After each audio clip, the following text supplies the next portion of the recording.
you never heard of the Spina di Rosula?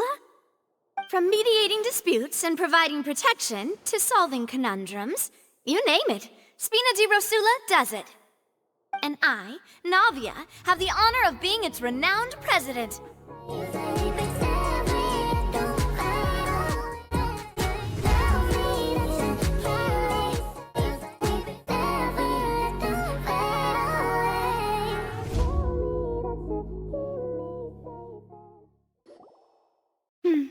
I came here several times with my father when I was little, but stopped eating here as often after growing up.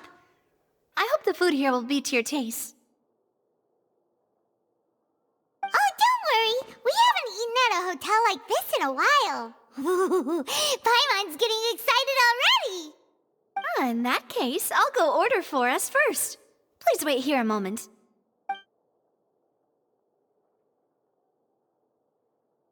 Ooh, everything looks so good! People in Fontaine sure know how to enjoy life! Why, of course. Go ahead, try whatever you like. If the food's good, I'll make a group reservation for the rest of Spina di Rosula next time. And if it's not? Well, then I'll still bring everyone. Albeit with only one dish per table. You, sure have your own way of doing things.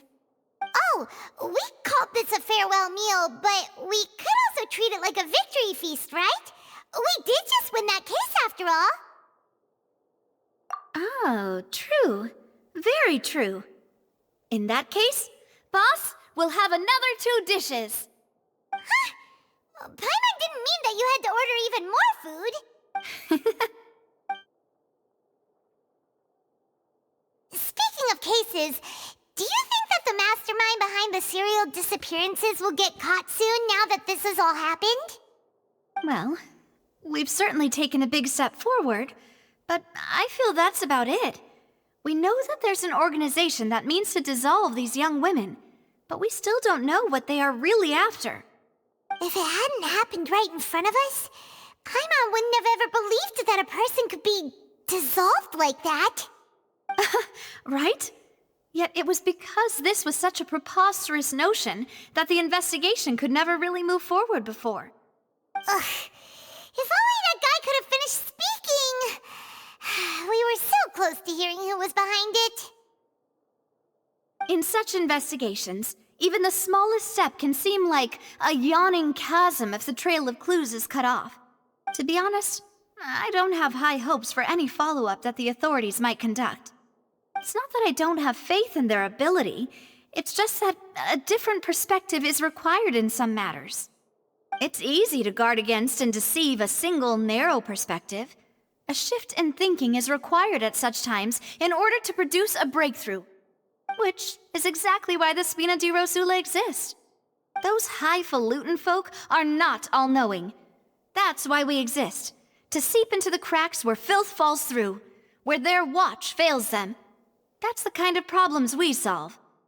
Seems Paimon thought things were simpler than they actually are. It's all right. Well, this was supposed to be a farewell meal, so I doubt you have further interest in this business, right? Let's talk about something else. Like, what are your future plans? That's true. We didn't have a chance to speak to her after the trial ended. It didn't really seem like the right time or place to do it anyway. I see. So, your primary objective, which has been foiled so far, was to have a chat with the Hydro Archon.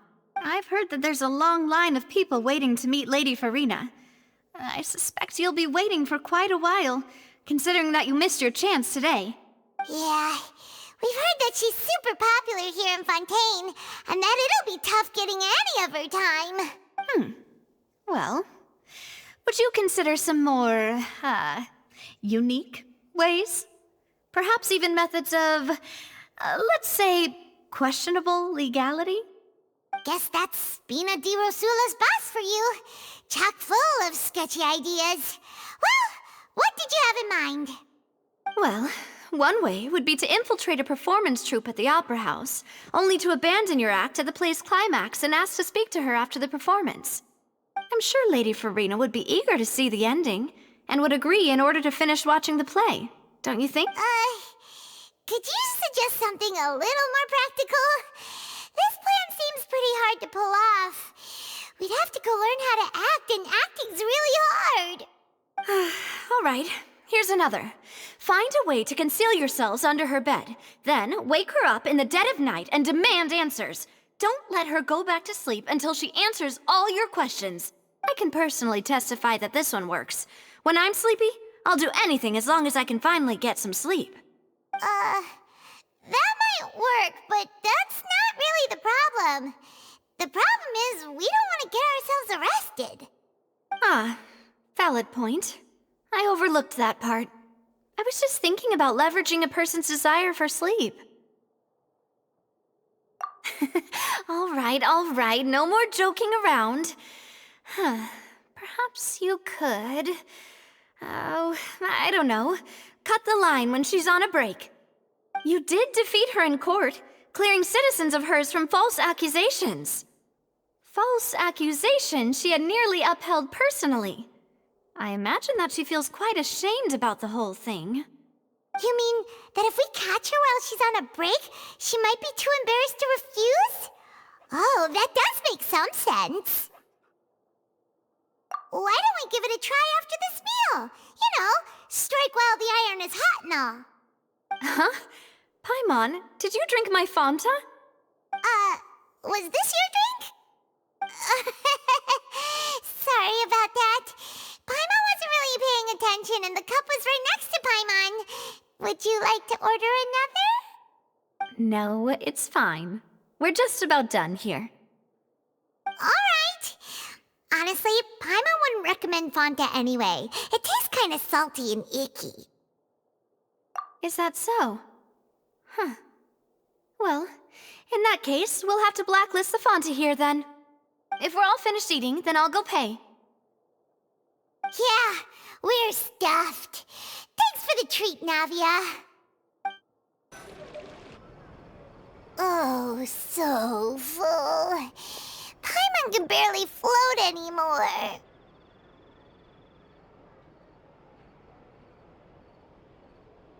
Nah, that would be so... normal. You know, like you. Okay. As for expenses this month, we're left with... Hey, Navia, what are you doing over there? Oh, nothing. It was just a meal, you know? Nothing the Spina di Rosula can't cover. Let's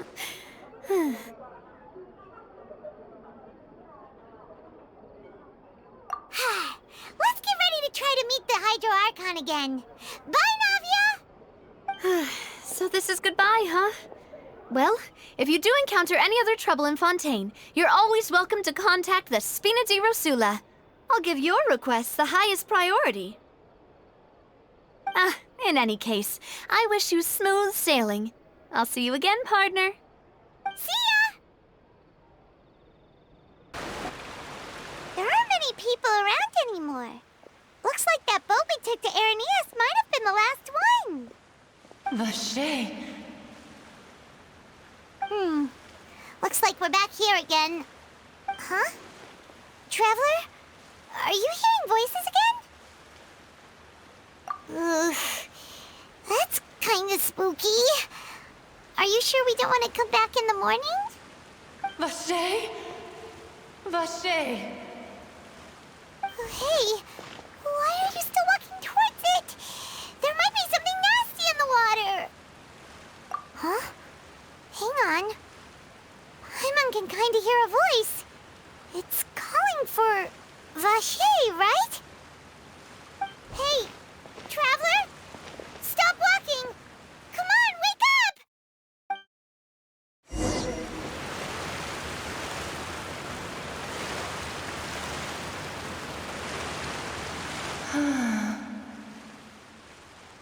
Vache, are you my dear Vache? No, wait. You seem to be someone else. Do you know, Vache? Do you know where my love is? Wait. Who am I? I'm very sorry. I fear I do not know. My memories feel like they have been washed away like a flood. So many fragments dissolved amidst the tide, never to be recovered. How much have I lost? How many things that I once held dear while on land have I since forgotten? Yes, that is what I was once. But now, I am but the consciousness of one who has lost their form. I do not know how I came to be like this either. I only vaguely remember being covered in light blue water, and then all grew dim. I also remember going to many places. I loved adventure, loved exploring places of peril. No matter where I went, Vache would go with me. I knew how dearly he loved me, and I also loved him equally as much. But now, we can no longer go back. The pain of such parting, I never knew how heavy it could be. No, our reunion no longer has any meaning.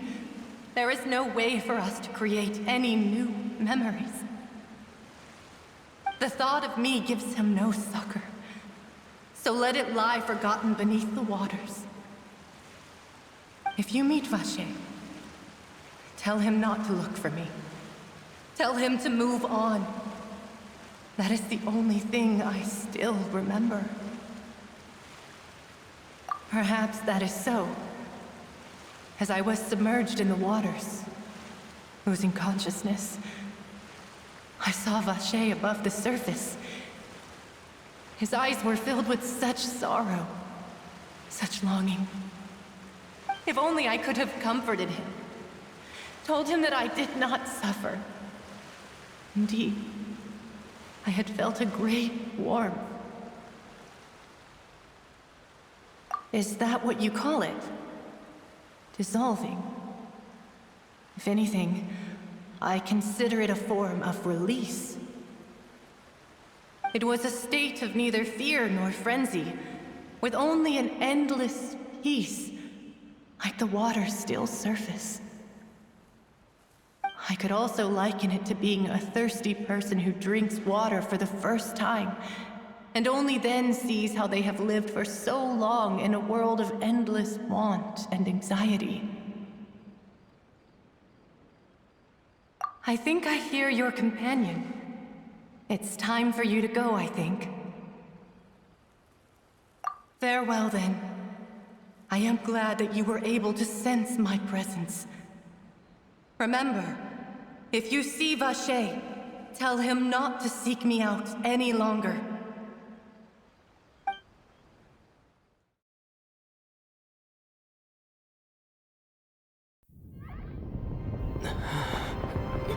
Wake up! Come on, hurry! Navi is outnumbered!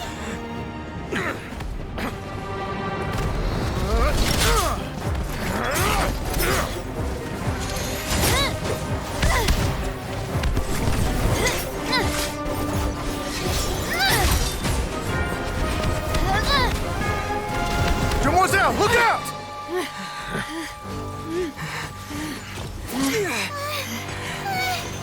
Dear God, it's a whole army of Gardamex.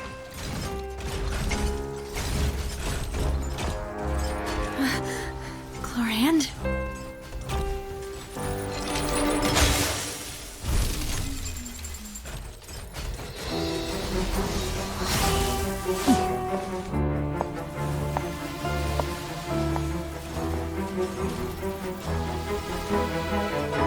Quick, now's our chance!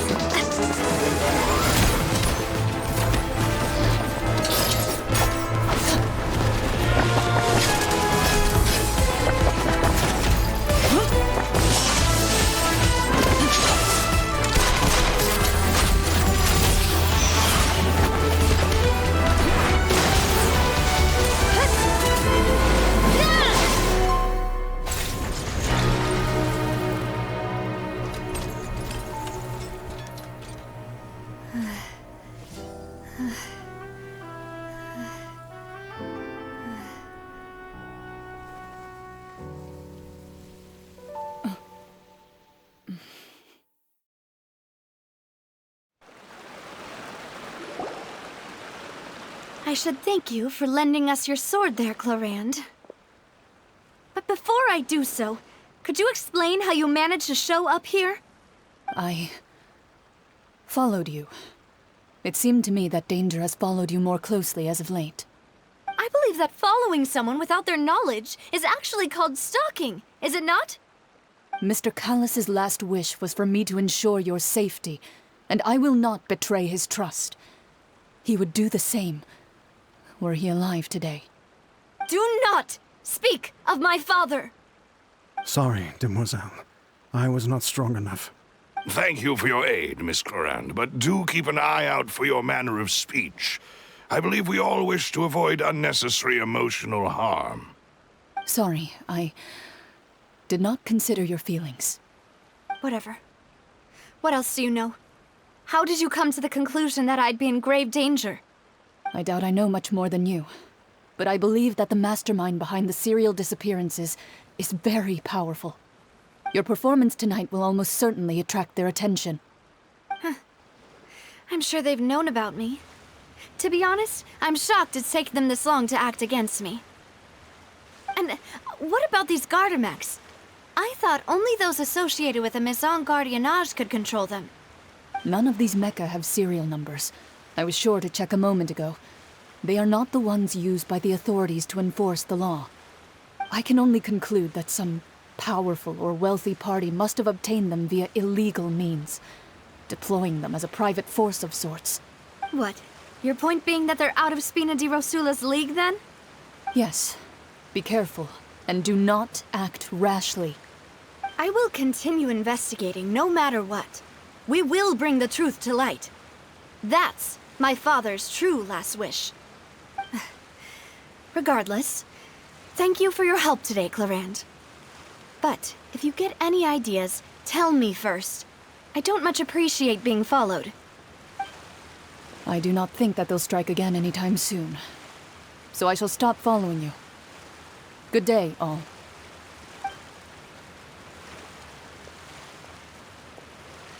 Right. I suppose that's the best news we've gotten today. Demoiselle, I believe that Miss Clarand was being sincere with you. If we tried, we could attempt to thaw relations a little. I know, she's... Oh, thank goodness! Paimon thought we were done for! Those Gardamex came out of nowhere while you were unconscious, and Nadia and her gang saved us! Oh, and there was that champion duelist named Clarand who came out to save us too! We got lucky there. Paimon probably couldn't have fought them off otherwise. Oh, come now. Forget all that polite talk. That wasn't really a farewell meal we had back there. Not for me, anyway. In truth, I hope that every meal we have together shall be a victory feast. As such, we're still partners. There's no need to thank me. It will take 50 years for me to match Demoiselle's magnanimity. If it were me, I would have joined the Spina di Rosula on account of her goodwill long ago. All right, you two. That's enough. Actually, Navia, how did you know that we were in danger? You sure did show up in the nick of time. Well, to be honest, you're the one who tipped us off, Paimon. Huh? Really? Paimon contributed somehow? Ooh, Paimon's even more amazing than she thought! Yes, all thanks to you grabbing my drink by mistake. How did that help? After we parted ways, I was on the way back to one of our bases when I suddenly thought of what you said. That the Fanta tasted kind of salty and icky. Fanta only comes in sweet flavors, so how could it have tasted salty? The color of the drink, if I recall, had also been a bit off. So the Fanta had been spiked with water from the primordial sea? Yes, so if you hadn't drunk that cup for me... Spina di Rosula is preparing the grandest of awards for you as we speak for saving the boss. Huh? Really? I sent people to Hotel de Boer to investigate, But whoever did this left no trace at all. That's when I figured out that you might be in danger, and hurried here as quickly as I could. But why would they go after us too? All we did was defend Linny in court and help clear his name. Ugh, now we're caught up in this mess too, aren't we? Well, you did foil a plan that they were probably pretty proud of, and almost got their name in the process. Speaking of which, did anything strange happen when you drank the primordial seawater? Well, it can't be a coincidence that the traveler fainted just now. He said that he heard that voice calling for Vache again. Oh, and this time Paimon heard it too, but it was real faint. Does this situation have to do with the primordial seawater then? Does that mean the primordial seawater raises someone's sensitivity to hydro when it's used on people who are not from Fontaine? That doesn't sound like too much of a bad thing, to be honest. New intel? While you were out cold? Well, let's hear it, shall we?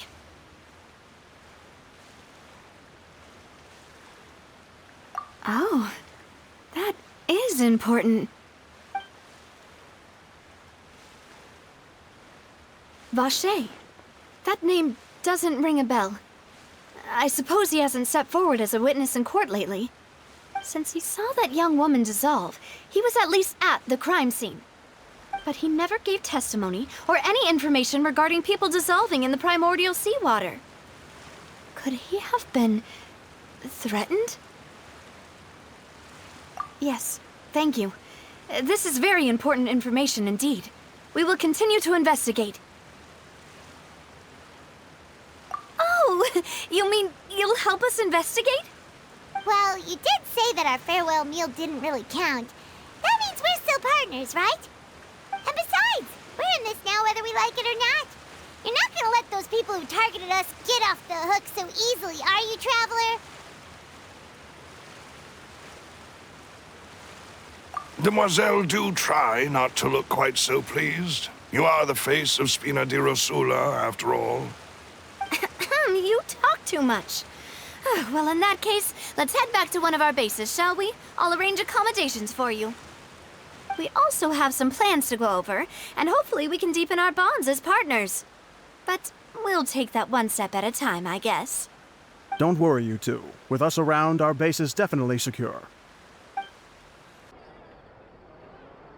It's right up ahead, but let's make sure we weren't followed first. I've been keeping watch, Demoiselle. I haven't spotted anyone suspicious thus far. Very good. But let's not let our guard down for now. I shall find rooms for our respected guests. Thank you, Malus. Now, let's continue, Traveler.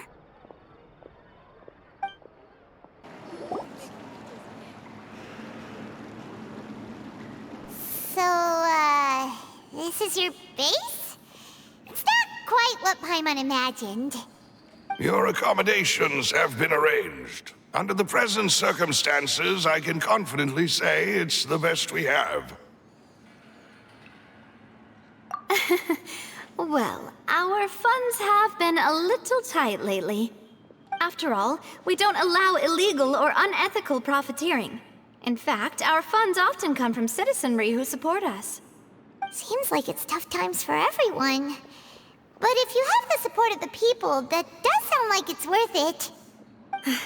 To be honest, our financial situation was a lot better back when my father was in charge a few years ago. I'm afraid I'm not quite his equal. Your father, he was the previous boss of Spina di Rosula, right? How did he... Demoiselle, if you'll allow me to explain. No. I'll explain it myself. I suppose I couldn't run from this topic forever. And as partners, this is something I hope they can understand. My father's name is Callus. Yes, the same one they call Callus the Unfaithful in the streets. 3 years ago, he was accused of murdering his own friend. But he chose a duel to defend his honor instead of standing trial. He died in the duelist's ring. Oh no. But I do not believe my father was a murderer. I'm sure he was set up. At the time, I believed that if he only stood trial and was duly investigated, something amiss would crop up and prove his innocence. But strangely, he not only requested the duel himself, but rumor has it that even after being seriously injured, to the point where he could be deemed as having lost the duel, he refused to surrender, determined to die in the arena. 3 years later, I still don't understand why he did that. How could he protect his honor if he's dead? If anything, he gave up his chance to defend himself. The closest piece of info I have is that my father had been investigating the serial disappearances case at the time of his death. Ah, so that's why you're so determined to get to the bottom of that case. That's right. I've also tried to investigate the murder my father was implicated in, but I haven't found a single new clue in my countless reviews of the investigation records. However, I believe that if the murder case is related to those behind the disappearances, they must know something. I must know what really happened. Was my father coerced? Framed? Even if he really did kill his friend, I must get to the truth. If only he'd been more open with me when he was still alive. He even hid the fact that my mother died due to complications when giving birth to me. And now, here I am investigating his death. You really are a handful, aren't you, Papa?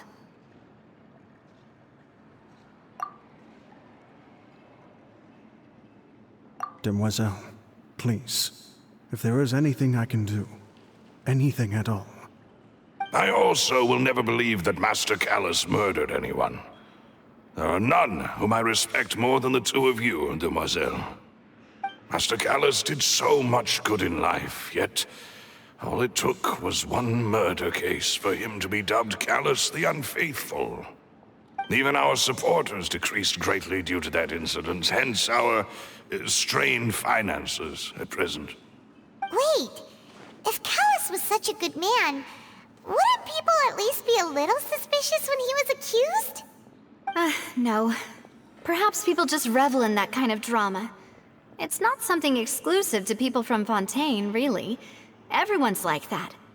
People love watching the evil turn over a new leaf, but they also enjoy watching good people fall into an abyss from one slip-up just as much. But how could... never mind. If Callus was really falsely accused, we have to find the truth. He didn't deserve to have that happen to him. There is one other thing. Master Callus's opponent in the duel was Ms. Clorand. Oh, her? Well, then, isn't that as good as saying that she was the one who killed him? Yeah, that's not the sort of thing that you can just let go and move on from. Ms. Clorand has always placed great emphasis on the honorable nature of the duel. If her opponent doesn't yield, she will not stop either. She knew Master Callus beforehand and greatly respected him, but seeing how he was resolute in the arena, there was only ever one choice she could have made. It's not that I don't understand her at all, but I just can't deal with this yet. Don't worry, Navia. Paimon knows how you feel. You don't have to force yourself to do that. Afterward, Ms. Clorand told us that at the start of the duel, Master Callus requested that she ensure Demoiselle Navia's safety. Yes, that is our understanding as well. Oh, Papa. What madness drove you to ask the person who killed you to take care of me? All right, anyway, that's the information I wanted to share with you. Even if it did sound like I was just complaining towards the end. Thanks. You two should go and rest. This was quite a day after all. Yeah, Paimon's feet. Please, relax and get some sleep. We will ensure you rest soundly.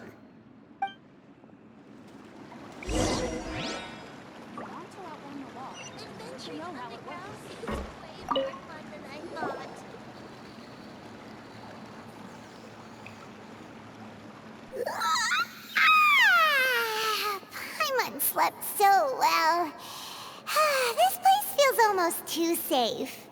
Huh? Navia? Where did the other two go? I sent them back to Poisson. It's Spina de Rosula's place of origin, and where we have our headquarters. There's not much for them to do here at the moment. Paimon gets the feeling that you're just trying to get them off your back. But never mind that. When did you get back? Were you waiting here the whole time? No, I just returned after going out for a while. I did some investigating yesterday regarding the name Vache. Wait, so you didn't sleep at all? How could I after having such critical new evidence appear? Guess Paimon wasn't speaking for everyone just now, huh? Unfortunately, this name seems to have been wiped from existence. It doesn't seem to have a match anywhere. I suspect that those behind this have already taken steps to hinder an investigation from this angle. But that does prove that this Vache person is a key witness in the incident. Does that mean we're too late, though? No. There is one ray of hope. One place in Fontaine that they would find almost impossible to threaten, no matter how much they wanted to. And that is the archives kept by Chief Justice Neuvillette, a place where detailed files on all the cases in recent years are kept. If the Oceanette you met is one of the young women who went missing recently, we should be able to find some related information there. So Neuvillette maintains an archive of case files? Whew. Guess that's the hard-working Chief Justice for you. In that case, let's go talk to him, shall we? Aren't you coming along, Navia? Did you get tired? No, it's nothing. Let's go see the Honorable Chief Justice.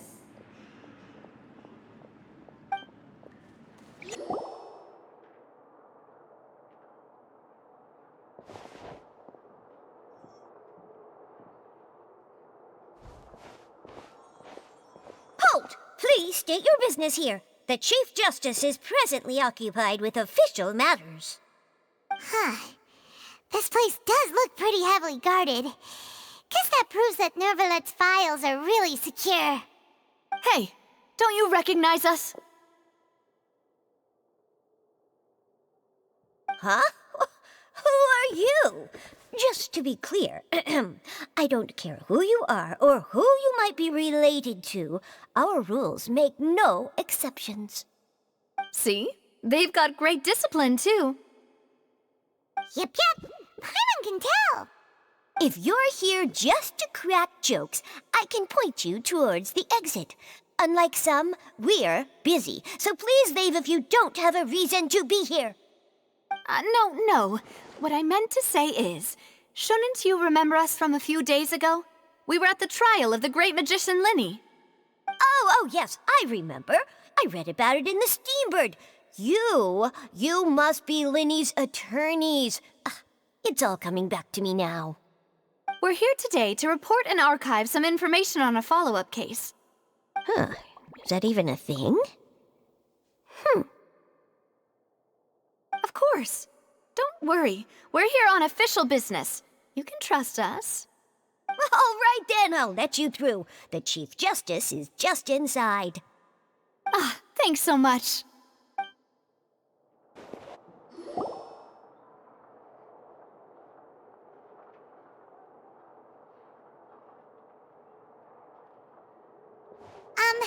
Sorry to barge in, Monsieur Neuvillette. We only lied to get in because we didn't know any other way. It's all right. Please let me know how I may be of assistance to you. So you're not mad at us? We're looking for a man called Vache. He may have been an eyewitness in the serial disappearances case. If we can find him, we may be able to unearth some key information on the case. Ah, I see. In that case, please wait here a moment while I browse through the files.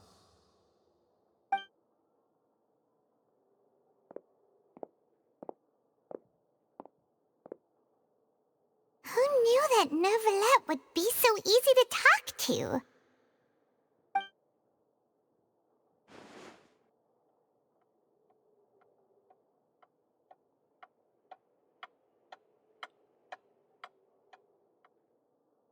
Unfortunately, I'm quite certain that no one by the name of Vache has been involved in any case, criminal or civil, in the past several years. There are no records of him either in the files or in my memory. Traveler, what if it was really just a dream? Is that so? All right then. Thank you so much, Monsieur Neuvillette. We'll take our leave now. Ahem.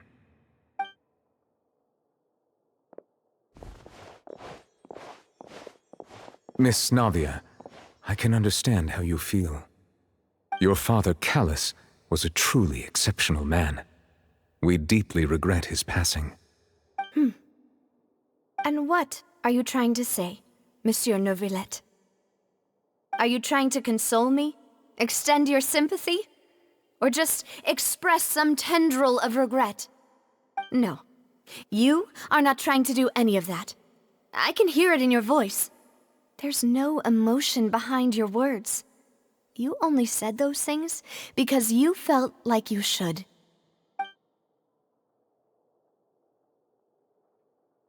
It's just like last time.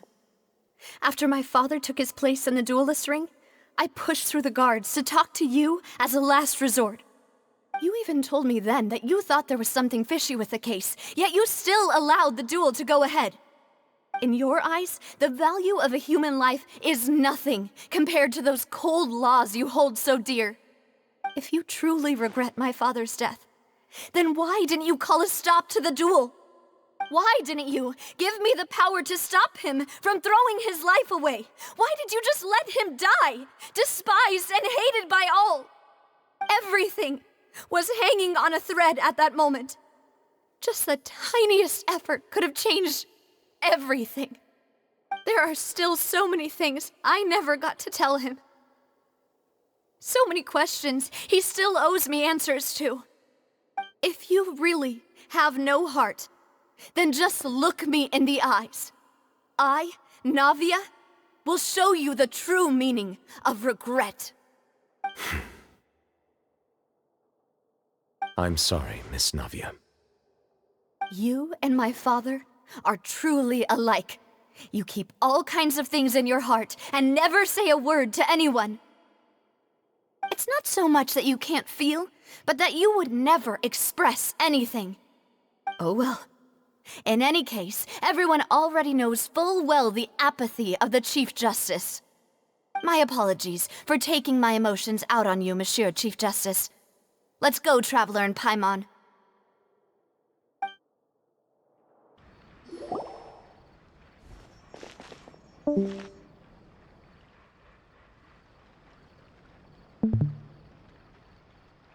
Navia, are you okay?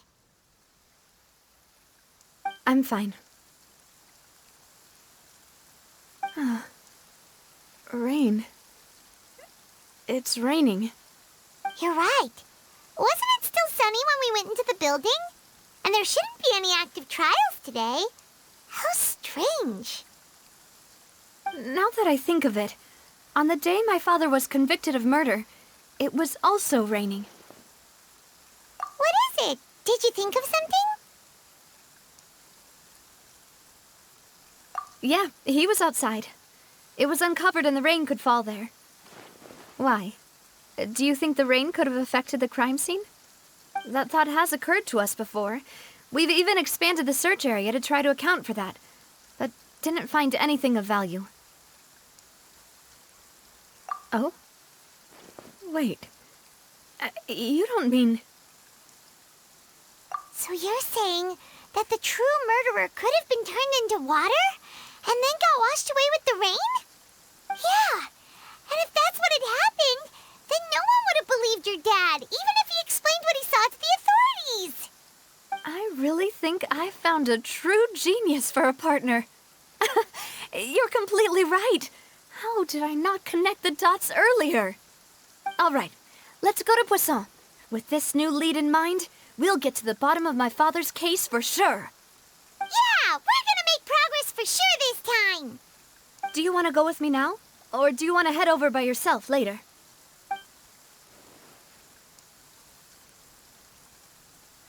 All right, then I'll wait for you at Poisson. Whoa! What a huge ship! Why would a ship be anchored at a place like this? There's no need to be so surprised. While it may look like a ship, it's actually Spina di Rosula's headquarters. My father was the one who asked for it to be built like this. Perhaps our taste in exterior design is the only thing we occasionally had in common. A gigantic and glamorous ship embodies discovery, opportunity, ambition, and conquest. It symbolizes Spina di Rosula's bright and limitless future. And Paimon thought you were bluffing when you said Spina di Rosula had a glorious past. Paimon was confused why a group with such a history would live in the sewers. But now that Paimon has seen this ship for herself, she's been convinced. Well, Poisson is where Spina di Rosula began, after all. It's our main base, our home.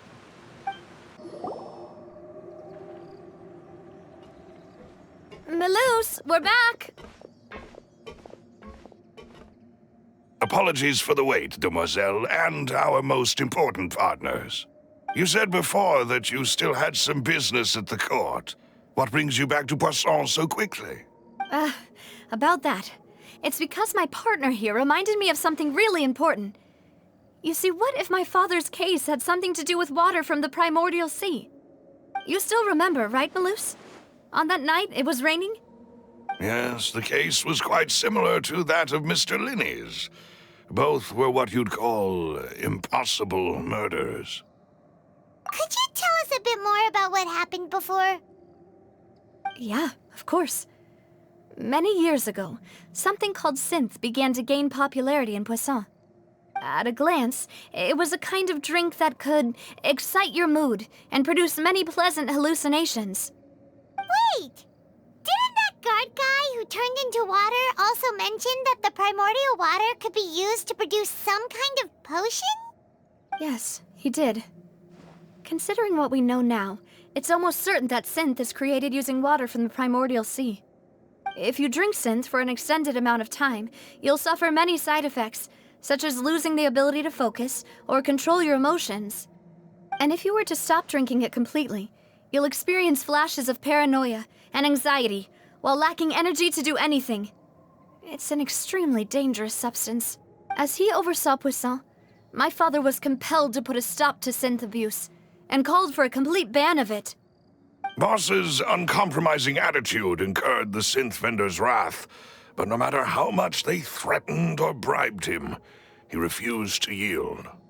Not only that, Boss became determined to find the mastermind behind the synth operation and put an end to the problem once and for all. Yes, but the enemy was very cunning.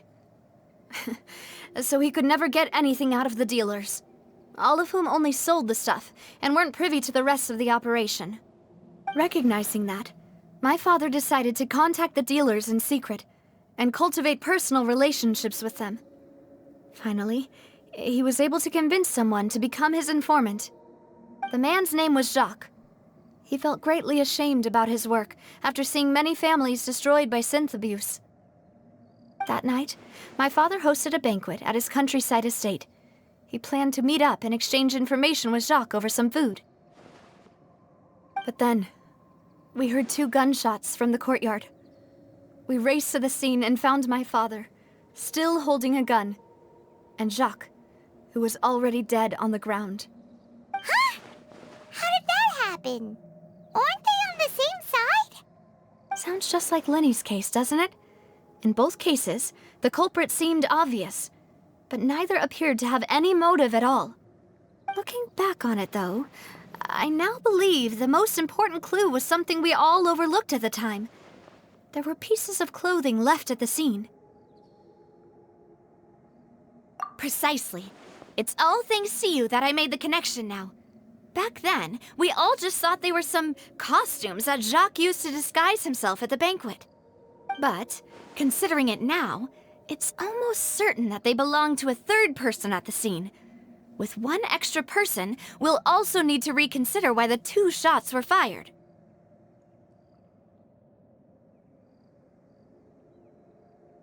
You're right. We still don't know what happened. But my intuition tells me that we're on the right track to figuring it all out. I'm finally headed towards the truth. Jacques was an empathetic man who was infinitely remorseful for his past actions. It's unlikely that he turned on Boss with zero warning. I think this third person is probably the key to the full truth. On that note, however, even though this will not please you, demoiselle, as your and your father's butler, I must still offer a word of warning. Our opponent is insidious and cruel. They are extremely difficult to deal with, and Boss has already lost his life trying to bring them to justice. Even though Spina de Rosula has lost most of its former glory, Poisson has welcomed a new time of peace, and we have been allowed to live out our lives. There is no need to follow your father's path. It would be both wise and in line with Boss's wishes to step back and give up on the case. If that's indeed what he wished for, then he should have told me that himself. Was I not the closest person to him? And yet, I was the one most kept in the dark. What was the point of him dying without sharing any of the secrets he knew? Did he manage to protect anything in the end? Synth is still here. Callus the Unfaithful is still his epithet. And Spina di Rosula is barely getting by. Nothing has changed. Did he think I'd just accept his meaningless death and live out my life just as meaninglessly? I've never accepted that. Ever. Not since that day, and certainly not now. I want to find out the real answer for everyone's sake. For the missing girls, for the victims, and for myself. Navia. This is indeed the best moment to act. Your partner appears to be quite reliable, and more importantly, demoiselle, I think you're also ready to take this on. So you do know something else, Malus? Yes, I do. In fact, even before that banquet, Boss already knew of the connection between Synth and the serial disappearances case. But what drove all the tensions to the boiling point was the revelation that you, demoiselle, had been selected as the next target to disappear. What?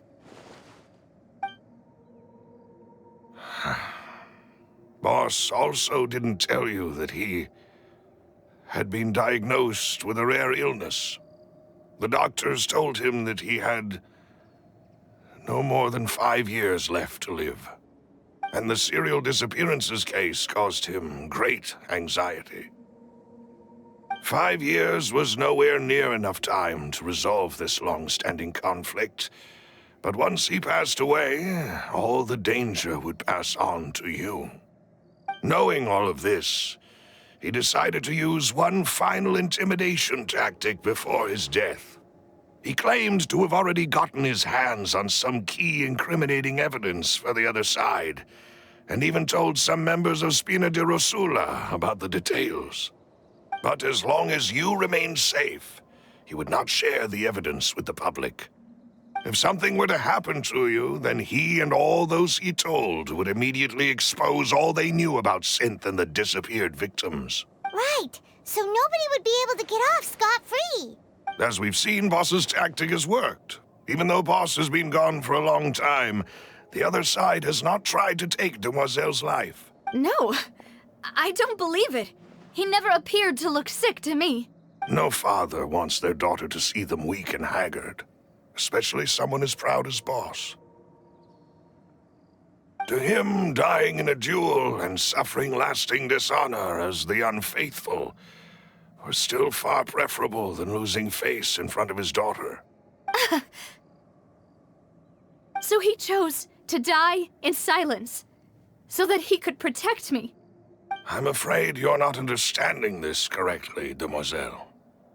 What Boss wanted to hand to you was not a parasol, but a sword. If Boss's spirit could hear you telling me that you want to find the answer for the sake of everyone involved, I'm sure he'd be extremely proud. That fool. Couldn't he have just given it to me straight? No.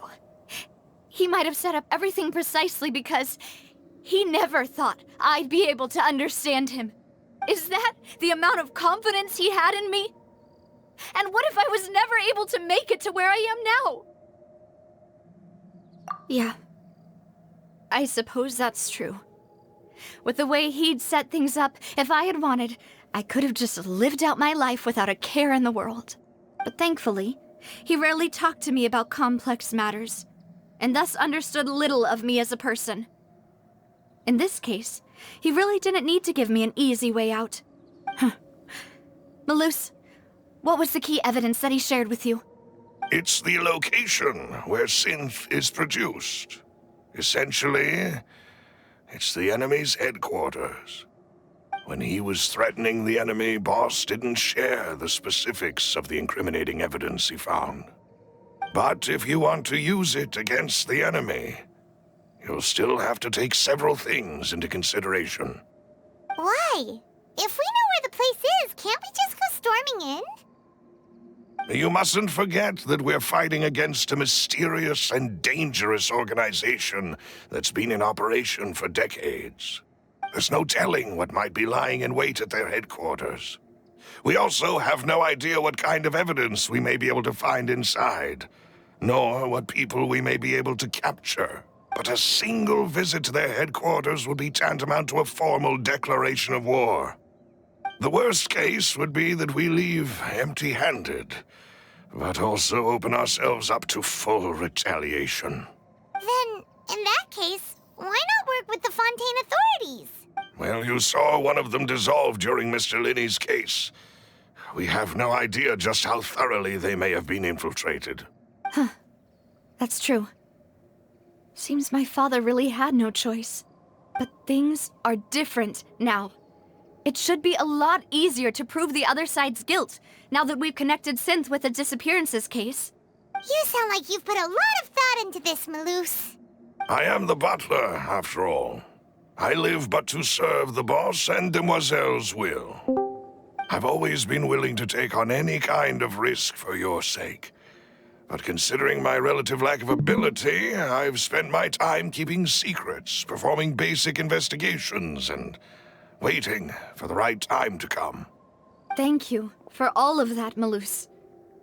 Have you discovered anything new in the past few years? Let me think. One conclusion I came to was that the enemy must be quite familiar with Spina di Rosula, or at least have an informant planted here. When I announced orders to the organization's members on Demoiselle's behalf, I used to deliberately keep a few people in the dark and observe the reactions of the synth vendors. If the vendors didn't change their plans, then the individuals informed of our orders must be innocent. If the vendors packed up and fled, however, then someone must have given them the news. After several rounds of testing and investigative tracing, I've narrowed the suspect list down to 3 people. The first is Florent, Spina di Rosula's senior advisor. Huh? Florent? Yes, surprising, isn't it? He was one of the people Boss trusted the most, which also means that he was someone who understood Boss really well. Thanks to his position within Boss's innermost circle, he always knew our upcoming plans and could thus avoid capture this whole time. There's someone else like him too. Marcel, the head of Confrérie of Cabrières. Uncle Marcel. It's a guild in Poisson. Boss helped it to grow to its current size and prominence. In the beginning, they were only reselling some daily goods, but now they're one of the richest guilds around, with a lot of business connections in the city. So, they're like a sister organization of Spina di Rosula? Yes, you can say that. When we were fighting against the synth dealers, they provided us with plenty of support. It's a bit difficult to imagine someone using their own money to hunt down themselves. The final suspect is Thierry, the man responsible for coordinating information between Spina di Rosula and the guards. Although the guards mostly leave us to our own devices, there are still many activities we have to report to the local authorities. Since Thierry is always in the know about our current activities, he could theoretically always plan one step ahead. I see. These are all people who I communicate with quite regularly. To think that the enemy we've been fighting against has been right next to me all along, among those I trust the most. It's almost too hard to believe. If you want to investigate them, please take every precaution to not alert the quarry. Judging from our experience, the enemy is extremely cautious. Of course. And thank you, Malus. You've provided us with a lot of great information. You're too kind, my lady. I'm just doing my duty. And before I forget, proving Boss's innocence would also mean clearing him of blame in Jacques' death. After that incident, Jacques' wife and daughter were taken into the Spina's care. They still live in Poisson today. If it might help, you could also pay them a visit. I can make the necessary arrangements. Oh, thank you so much, Malus. You really are the best. A new case awaits, my dear partner. I hope we can work together to uncover the truth and end this case once and for all.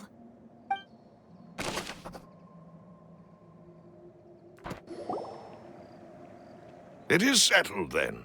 Please excuse me, and enjoy your conversation at your leisure. Thank you for arranging everything for us, Malus. Excuse me, miss.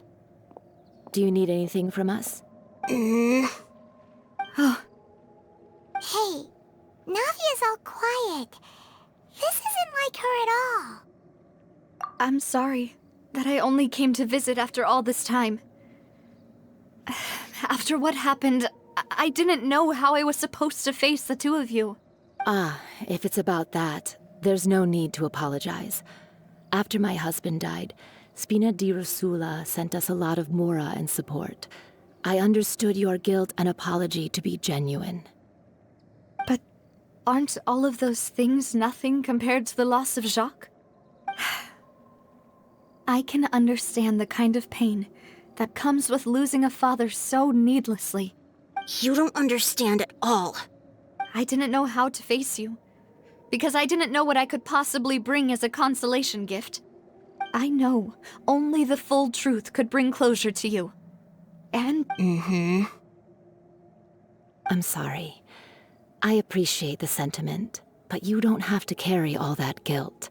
On the matter regarding my husband, my daughter and I have more or less found our answer already. Would you mind sharing it with me? I really can't believe that my father could ever bring himself to shoot Jacques. I always knew that my husband's money was earned through others' suffering. He told me countless times that if he could turn back the clock, he would never go into the synth business again. He had many regrets, and felt that he took the idea of providing for his family too literally. For the longest time, he thought Mora was everything. So when Mr. Callis came to him with a proposal, he accepted it almost immediately. He tried to be as careful as he could, but even so, he was still found out by the higher-ups. They found out about his betrayal? Papa didn't say that exactly, but Papa did tell me that I should never be ungrateful. Before he left that day, he told me that he had no choice. It was only later that I realized it was his final farewell to the two of us. I don't know that for sure, but you could say that's the conclusion I eventually came to. Which is why I'm the one who should feel guilty. Callis had always taken great care of us, both when he was still alive and after he passed away. Even if he fired the shot that killed my husband, it was likely in self-defense.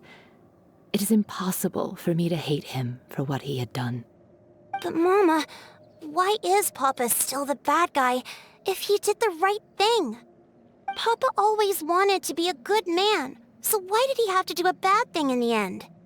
Well, things aren't always as they seem. You still feel like your papa was a good man, right? Yeah, Papa was a really good man. The best in the whole world. Then you should hold on to that. If a good man had to do a bad thing, then he must have had his reasons. Regardless of whether he left you a parasol or a sword. He must have done so to give you a better life. Oh. Thank you for everything you've told me.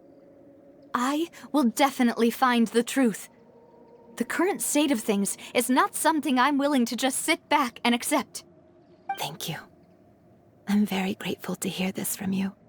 Even though your personality is quite different from your father's, your determination when you speak is really similar. You really think so? That's the first time anyone said that to me.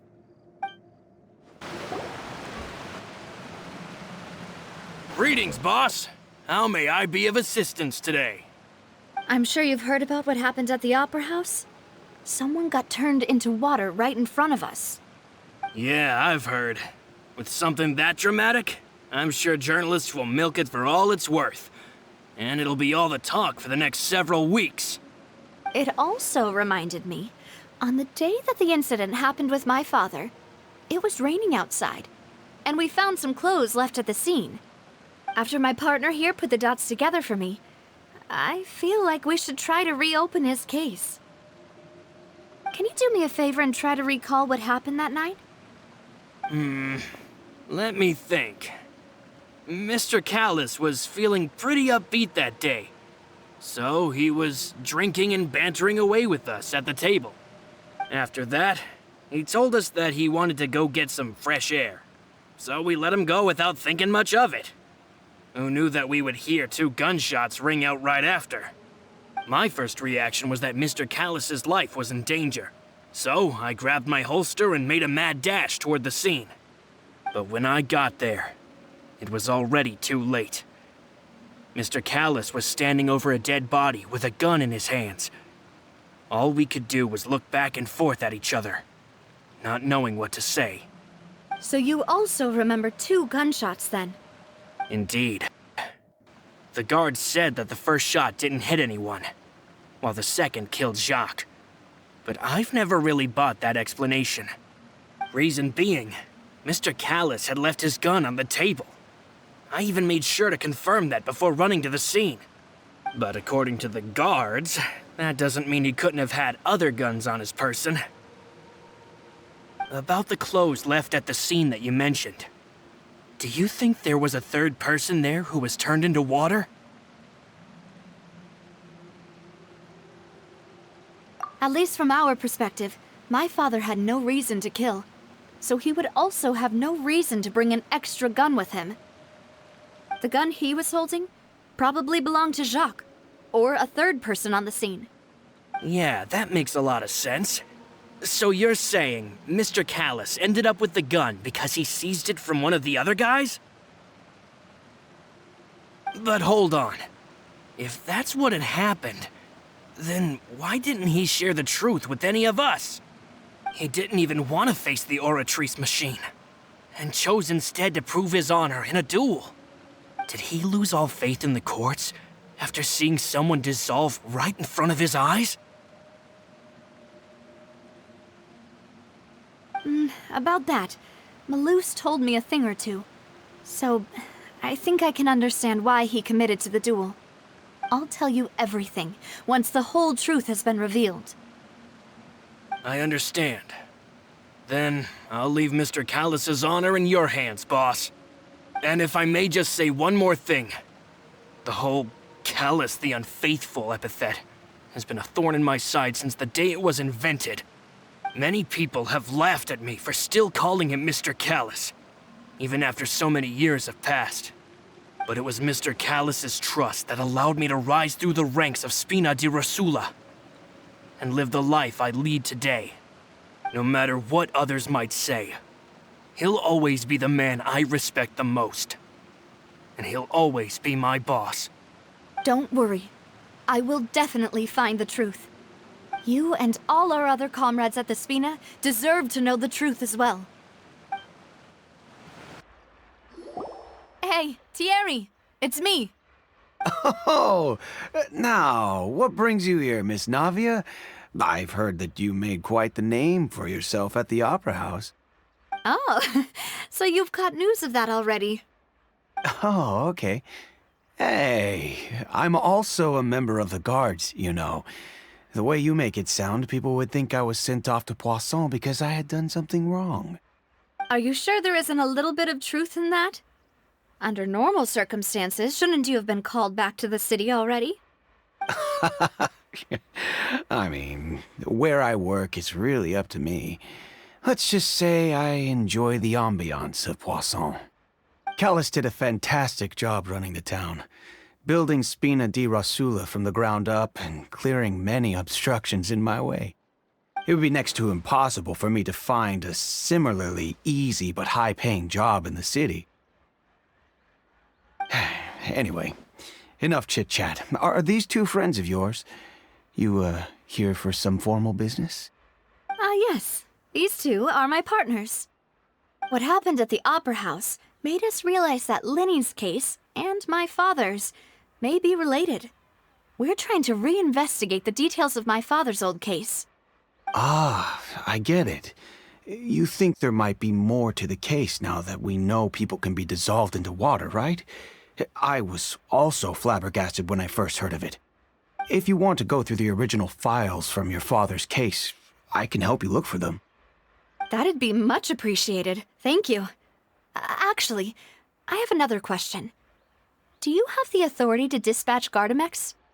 Of course. Without them, I couldn't possibly handle Poisson on my own. Why do you ask? We definitely can't use them to forcefully get more evidence for your father's case.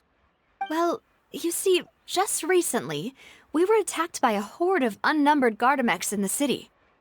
So, if you hypothetically wanted to do something against me, all you would need to do is get rid of the mecha serial numbers and send them after me. Then you think too highly of my abilities. Dispatching mecha is very different from controlling them. If I had to make an analogy, when you order a dish, the chef will make it for you. You can ask the chef to cook, but not to massage your shoulders or carry your baggage. If you try to make unreasonable demands, the chef would just think you're out of your mind and ignore you completely. The same goes for me and my Gardamex. Removing a serial number is also not as easy as you might think. There are a lot of complex steps to it, and it's almost impossible to keep it a secret. So I can promise you, those mecha were definitely private units. They're certainly not cheap. So, whoever their owner is must be super rich, powerful, or both. Now that you mention it, though, being in the synth business would definitely be profitable enough to afford this. Oh, then you're officially in the clear, Thierry. Oh, well, thank you for the vote of confidence, Navia. Jokes aside, I'd like to wish you all the best with your investigation. I'll be staying in the city for a little while, so just come find me if you need any support from the guards.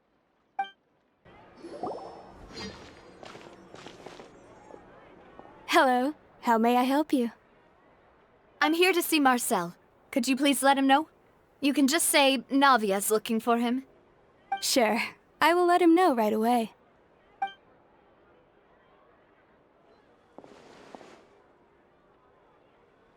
Navia, hello. Sorry to keep you waiting. I'm not as young as I used to be, so my legs are giving out a bit. Oh, it's all right, Uncle Marcel. There's no need to stress. I just wanted to talk to you briefly about what happened in the Opera House. I'm sure you saw everything too, right? Yes, I've never seen anything so strange. Oh, you were at the Opera House too? That's right. I went there with Navia to see the magic show. Who knew it would turn into a whole murder mystery? I also witnessed your marvelous sleuthing work. Quite impressive. To beat the Hydro Archon at her own game on her own turf, I can already imagine everyone in Fontaine discussing your exploits over a few glasses of wine. Oh, paimon doesn't want to become the talk of drunkards. Apologies. It's just how Fontaine is as a nation. Everyone loves drama and theatrics. Uncle Marcel, you've also noticed that other thing, right? The fact that humans can dissolve in water? Yes, I was reminded of your father's case right away. Is that what you're investigating now? Exactly. I still don't have much solid proof, but I can sense that the other side has already begun to act. Oh, and what makes you say that? We were attacked on Araneus by some unnumbered Gardamex. And there was also an attempt to get me to drink water from the primordial sea. If not for the vigilance of my partner, I probably wouldn't even be here talking to you right now. Oh, you're giving us too much credit. Wasn't it you who protected us? Alas, it seems things are heating up again. The peace that Callus sought so dearly will soon become a thing of the past. But rest assured, Navia, Poisson will always remain a safe haven for you. If you're scared, you can always return there.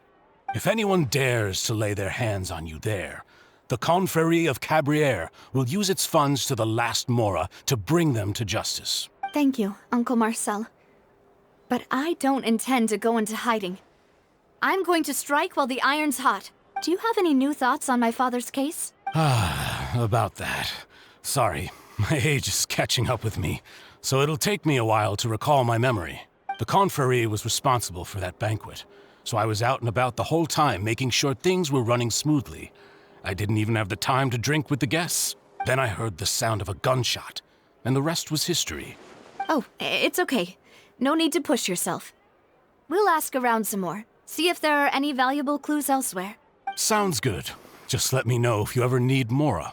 All my wealth comes from Callus's patronage and support. I'll spend however much it takes to clear his name. We've talked to all three suspects, purely based on their conversations with me. None of them sounded particularly suspicious. I suppose that's to be expected, though. If a single conversation's all that's needed to find them out, then my father wouldn't have needed to investigate the case for so many years. Anyway, even though we didn't make a breakthrough, let's still compile what we were able to find. But where should we start? Ah, you're right! Flora mentioned that Callus probably only ended up with the gun because of circumstance. That makes sense. According to Jacques' family members, he already told them that he had been discovered, and that he had no choice before he left home that day. If I had to guess, he probably received an order from the synth boss to kill my father. Had he refused, he and his family's lives would have been forfeit. So, Jacques fired the first shot? Oh? And why is that?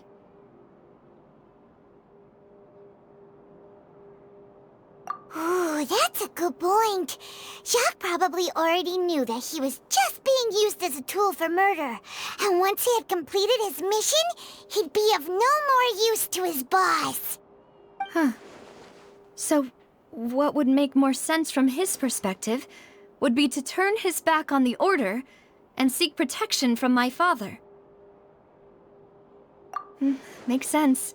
But without evidence, that's still just a theory. Besides Jacques, the attack from the Gardamex has been bothering me quite a bit as well.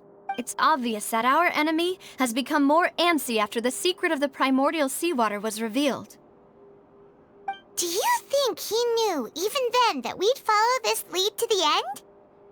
Given everything that's happened since, it's quite possible. But who among the three suspects would have the ability to control privately owned Gardamex?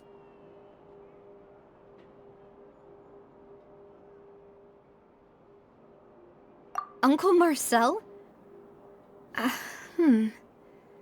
My father did really trust him. And they worked together on a large number of projects. Maybe that's how he got to know Jacques.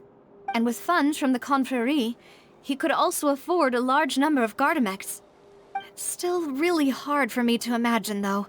After all, Uncle Marcel has been around since I was just a child. Also, wouldn't this mean he has been spending a whole lot of Mora and energy to fight his own synth business?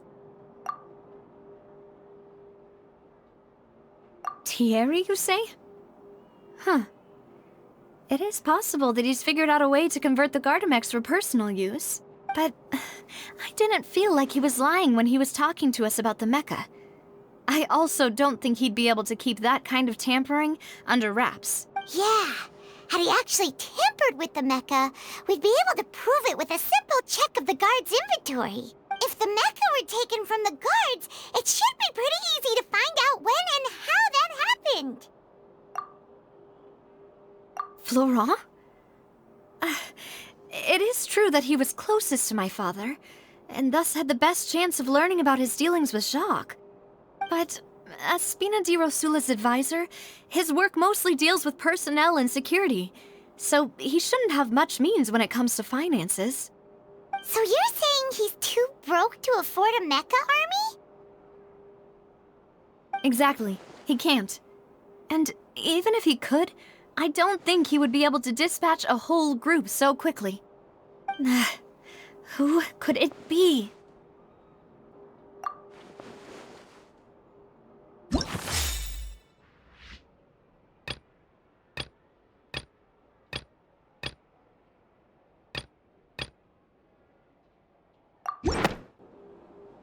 You know, if you think everything through, Uncle Marcel is indeed the most suspicious of them all. Could we be missing other suspects? Malus didn't know about the people turning into water thing when he narrowed it down to these three, did he? Malus has always been very reliable, and his judgment of others' trustworthiness has been fair and well considered. When he laid out his case for the three, the rationale he gave me made a lot of sense as well. The suspect is knowledgeable about the Spina's internal affairs, has the means to dispatch Mecha to assassinate us, and possesses significant intellect and foresight. Even if I don't want to believe it, I'm starting to see how things could all tie back to Uncle Marcel.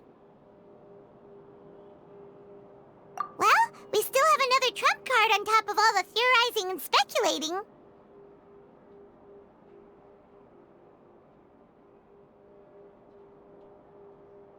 Yes, Malus did say that charging straight in there would be extremely risky, but we don't have any other options right now. We need far more solid proof before we can hope to go charging in on our enemy. Navia, here you are. Oh, I've been looking for you. Huh? Aren't you the guy from the guards? Did something happen? Yeah. News came from Irenaeus just after you left. We've got another trial on our hands. Wasn't that place built specifically for holding trials? What's so newsworthy about this one? I know. But they said the person they're putting on trial is a Fatui harbinger called Tartaglia.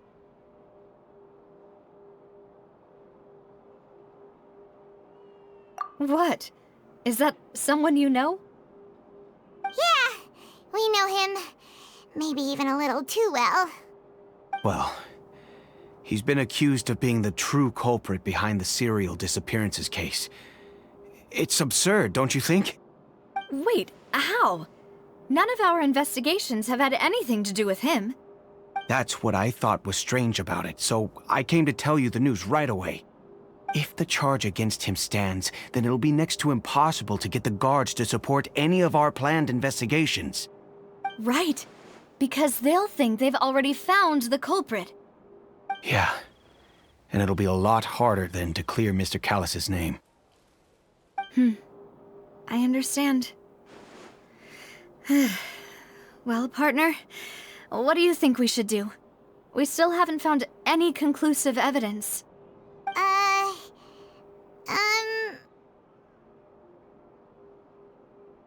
Huh? Split up? What do you mean?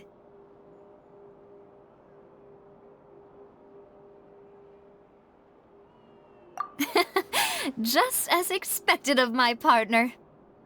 Since this is a trial about the serial disappearances case, the culprit's attention will be focused on Irenaeus, leaving his home base wide open. You're right. This is our best opportunity. All right then, let's do this. I'll stall them at the Opera House and charge Marcel as the true culprit. I won't have any chance of making that charge stick, though, unless we find more evidence. It'll be up to you to make it back in time and hand the decisive evidence to me. We'll help you, just like you helped us in Lenny's trial. Demoiselle, please allow us to accompany you. I'm ready. Ah, Malou, Silver. When did you two get here? We heard that you'll be leaving Poisson and figured that you might require our assistance. It's our hope that your confidence will be bolstered with the two of us by your side. Thank you so much. Then, let's make haste for Irenaeus. Paimon, Traveler, I'll see you at the Opera House. See you then! Finally found it! Huh. So this is the entrance that leads to the synth production base. It sure doesn't seem out of the ordinary at all. Ah, you're right. An important place like this is bound to have a ton of protective measures and mechanisms. Navia's probably arguing up a storm right now to stall for us.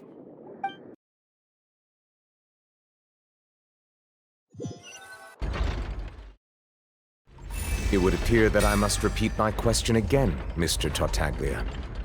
Do you accept the charge that you are the true culprit behind the serial disappearances case? To be perfectly honest, I don't understand your country's complicated court system, or the reason why I'm being charged with something I've never even heard of. However, I did hear that people who have been charged can choose to participate in a duel to clear their name. Is that right? In which case, as long as I accept the charge, I can have an all-out fight with that champion duelist Clorend, right? I've got to admit, that's one of the most enticing offers I've ever received. When I privately sparred with her last time, she was obviously holding back. Real disappointing. Hey!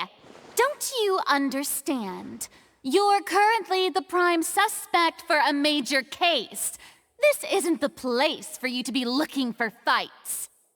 Oh? Sounds like the Hydro Archon wants to lecture me on the ways of the Opera House. Then why don't you duel me too? I'm the kind of student that learns best in the heat of battle. No. That's not what I meant. Alas, it would appear that communication with the defendant is going poorly, and we have made very little progress. In that case, let me explain everything from the very beginning again. The goal of this trial is to determine the culprit behind the serial disappearances case. That case had nothing to do with him! You've got the wrong man! Huh? What's going on? Why is she interjecting again? I told you it couldn't be one of the Fatui harbingers. Miss Navia, this is the second time you've interrupted the court proceedings. I only tolerated your behavior last time because you were able to provide the court with a key eyewitness. But that was an exception rather than standard court protocol. I can very well charge you with contempt of court for your interjections. Oh, please. Did you ever think I had any respect for this place's pointless theatrics? We can put that discussion aside for now. I'm not here to argue with you. I'm here to charge the true culprit behind the serial disappearances case. And if my charges prove true, then Tartaglia here will be proven innocent by default, correct? Oh, a young lady has charged in and offered to clear my name. How fascinating.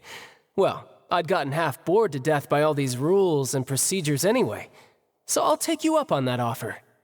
So, Your Honor, is there nothing else for me to do now? You may take a seat for now in the audience, but that doesn't mean the suspicions against you have been lifted. Now then, Miss Navia, who is the person you would like to charge instead? That person is...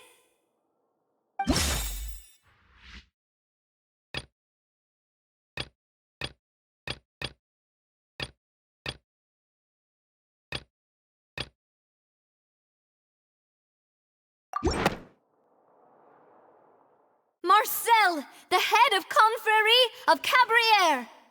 Huh? What confrérie? Never heard of them in my life. I've heard of them, but weren't they Spina di Rosula's sister organization? Oh, is this going to be a friends to enemies type situation? Please let me remind you, Miss Navia, that charging someone is an incredibly serious matter. Committing to the charge also means taking on the legal responsibilities associated with it. And if the charge fails, depending on the circumstances, you may also be charged with the crime of making a false accusation. Knowing this, do you still wish to charge this man? Yes, I do. In that case, I declare the charge to be valid. Miss Navia and attorneys, please take your places on the court. Members of the guards, please contact Mr. Marcel right away so that he may stand trial.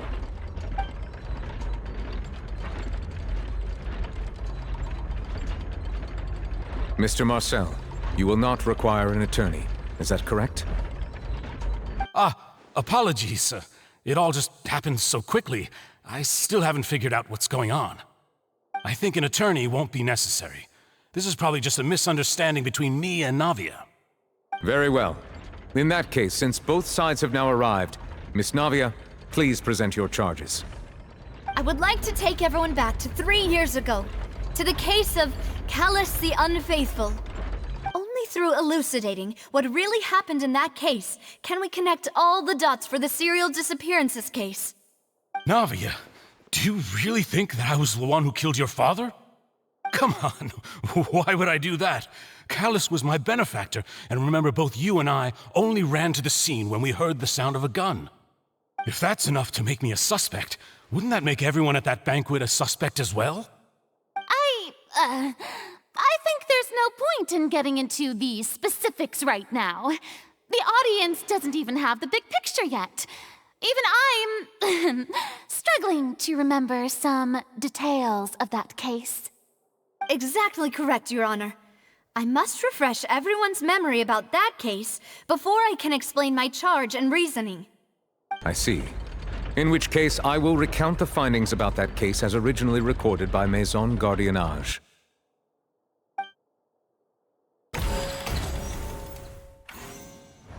On the day of the murder, Spina di Rosula hosted a large banquet in a countryside estate owned by the Confrérie of Cabrières.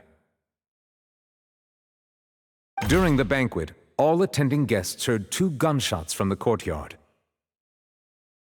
When the guests arrived at the scene, they found the primary suspect, Callus, holding a gun, while his acquaintance, Jacques, lay dead from a gunshot wound. The guards' investigation did not recover any other firearms from the scene.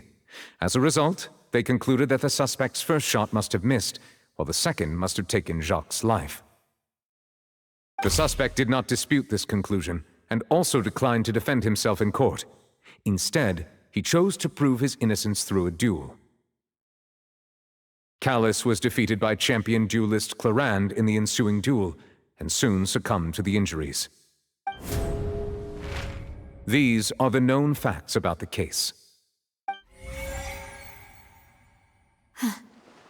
The one with the motive to kill was Jacques, not my father. And even so, Jacques still had no reason to pull the trigger. In truth, the third person shot Jacques first, and was shot in turn by my father when my father seized the gun from him.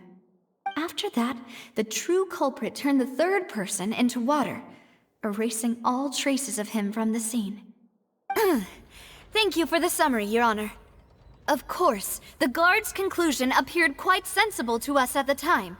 However, we should revisit the case now that we've gained new information about the abilities of water from the primordial sea.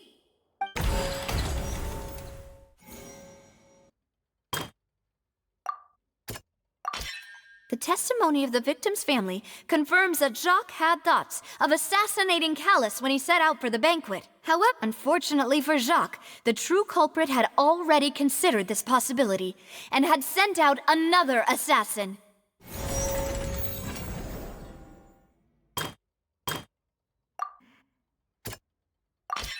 This assassin first shot Jacques, then turned to shoot Callus, only for Callus to wrestle the gun from him and kill him instead.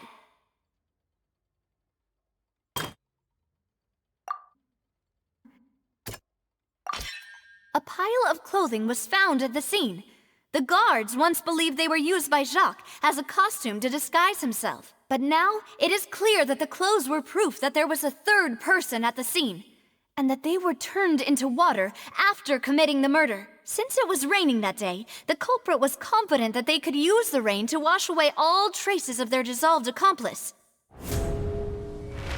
Realizing this, the true culprit caused the hired assassin to dissolve into water, leading everyone to believe Callus was responsible for Jacques' murder.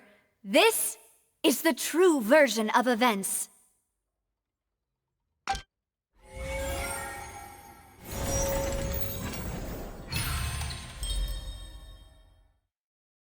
What a great theory.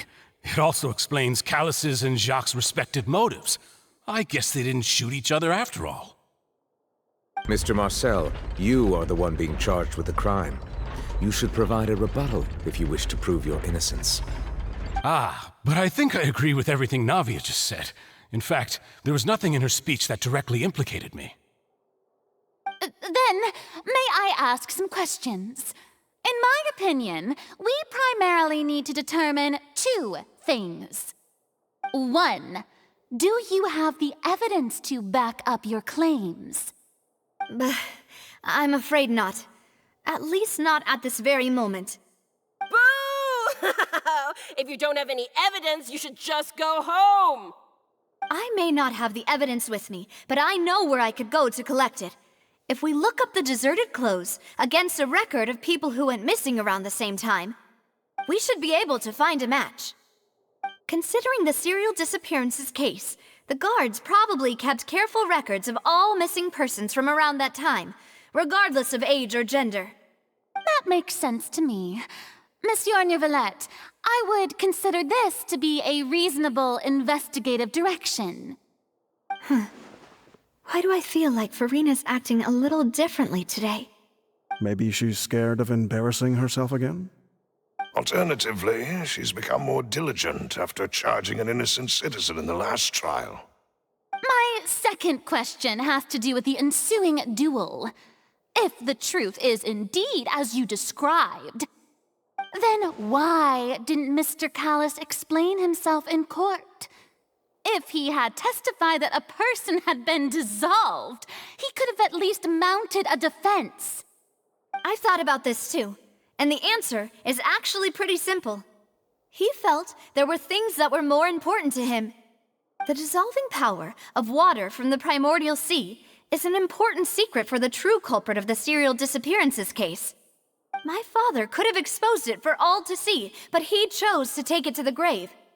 At that time, Spina di Rosula was in dire straits, and his reputation had already been shattered. He had no guarantee that going forward with the truth would allow the culprit to be brought to justice. What was certain, however, was that it would paint a gigantic target on my back. Boss once told me that Demoiselle had already been selected as the next target of the serial disappearances case. What? If the secret had gotten out, the culprit would have fought an all-out war with Espina right there and then. I wouldn't have been the only one in danger. All of us would have stood to lose our lives. Of course, the guards might eventually figure out the truth of the matter and determine that we were in the right. But what good would that do? How can a hollow verdict protect anyone? Had this opera house ever given my father any kind of confidence in its brand of justice, Spina di Rosula would have had no reason to exist. But by staying silent, we retained the ability to deter our opponents and continue the stalemate. I was able to become Spina di Rosula's president, which made me harder to target, as well as giving me more time to grow and learn. And once I have figured out the truth and stepped up to the challenge, I will do what this opera house cannot, and restore my father's truth and honor back to him. So, you mean to say, your father intended to die in the duelist's ring? That's right. Do you have any proof? Of course. All you need is to ask his opponent, Clorand. I don't need your apology, your guilt, or your support from the shadows. You don't have to do anything for my sake. But since he entrusted his will to you, Clorand, you should tell us the truth about his sacrifice. So, during the duel, did you believe that Callus was intending to die? Yes, I did. As a champion duelist, I've fought many battles and taken a countless number of dishonored lives. In my line of work, I've seen all kinds of people give their all for the faintest hope to continue living. Some were determined, others passionate, and some even manic and twisted. Just one look and I can tell if a duelist is hoping to live or if they're looking to die. I hereby swear on my name and honor as a champion duelist that Mr. Callus never intended to leave the ring alive. Since that's your testimony, I have no more questions. It appears there really are good grounds to reopen this case. I concur. However, Miss Navia, you still have not explained the link between your father's case and the serial disappearances case. Right? What she said was fascinating, but kind of beside the point. Wait, weren't they just talking about the serial disappearances case? Of course, Your Honor. The two cases are connected via a matter of timing. In my father's case, the culprit intended to kill both Jacques and Callus. As a result, they planned to act after hearing 2 gunshots. And at the end of Linny's trial, the culprit also only dissolved the victim in front of everyone because they realized they were at risk of being identified. The culprit could only time their actions so precisely if they were already at the scene. Coincidentally, Marcel attended both the banquet and the trial. So that's why you suspected me. Even after hearing your reasoning, I still can't help but find it a little preposterous. I'm used to it, though. You've always been an impulsive and sentimental child, Navia. It's one of your most endearing traits. No need to appeal to pathos. I won't try to refute your points one by one, but even if everything you just said was true, can you prove that I was the only person present at both events? On top of that, does a person have to be physically present to control the timing? Can't someone remotely monitor the place?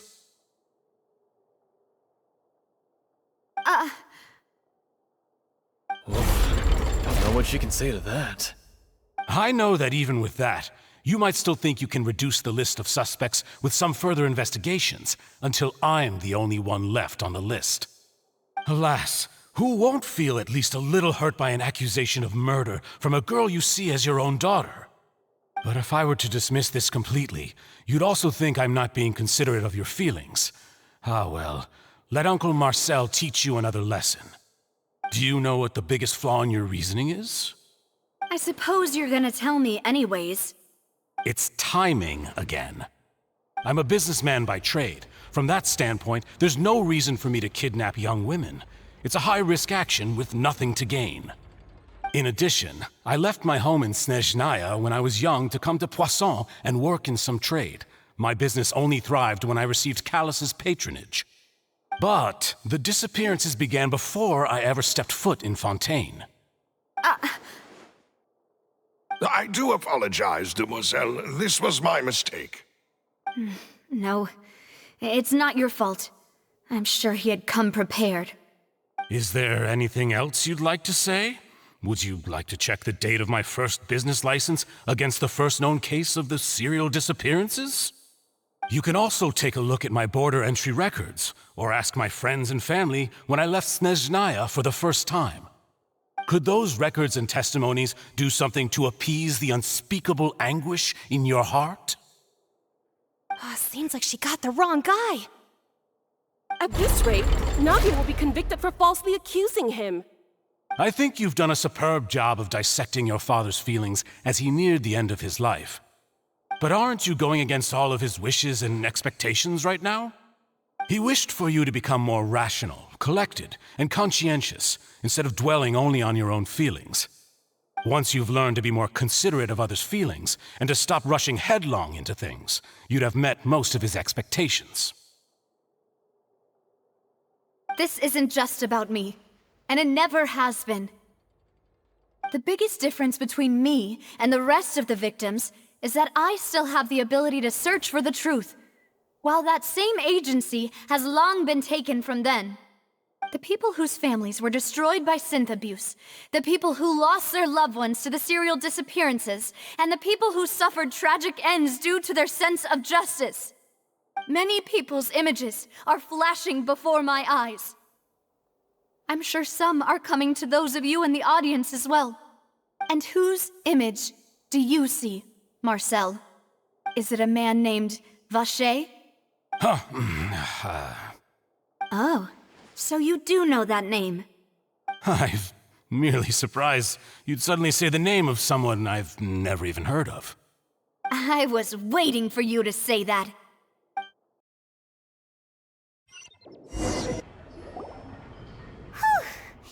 After all that, we finally made it to the innermost sanctum. Though, as expected, the mastermind isn't here. That's right. Then let's hurry up and find some evidence so we can get back to the Opera House and help Navia. Whoa! There's so much synth here! And so many bottles of ingredients that probably just contain the waters of the primordial sea. Mixing in progress, ready to drink, stock sample? Huh. They've also got all the synth pretty clearly labeled. Whoa, there's even fruit-flavored synth? Yep, it's super obvious. What's this over here? Looks like some kind of place for research. Experiment number 16 aims to verify Jacob Ingold's research conclusions on the primordial sea and use his theory as a foundation to achieve a breakthrough. The experiment was a failure. No individual managed to resurface from the water from the primordial sea. Female specimens 22, 23, and 24 were dissolved. Sorry, Traveler. Paimon will try her best. It's just that Paimon's never read something so scary before. How can someone write something that terrible in such a matter-of-fact tone? You read the rest. Paimon's too scared to keep going.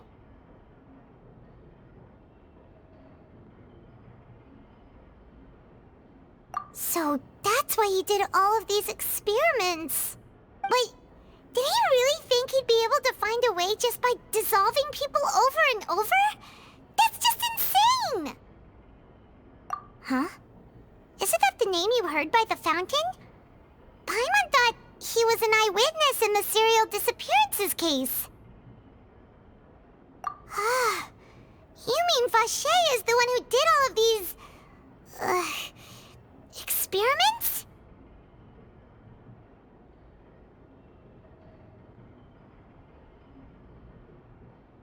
So that's it! Vacher was no victim, but personally took his lover and... No, that's not it either! If that's the case, why would he want people to resurface from the water? In any case, Paimon will write it all down.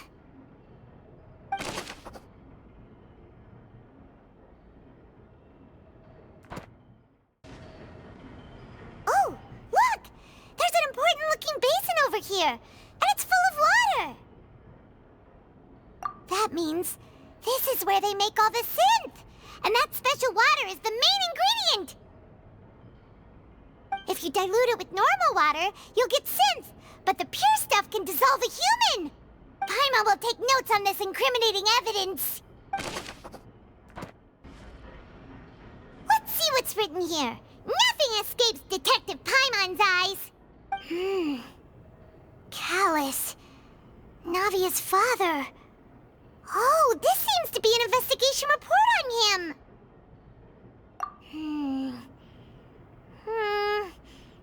Yep, it's about finding someone to assassinate Jacques and Callus because of a lack of confidence that Jacques himself would go through with it. This should prove the existence of the third person, right?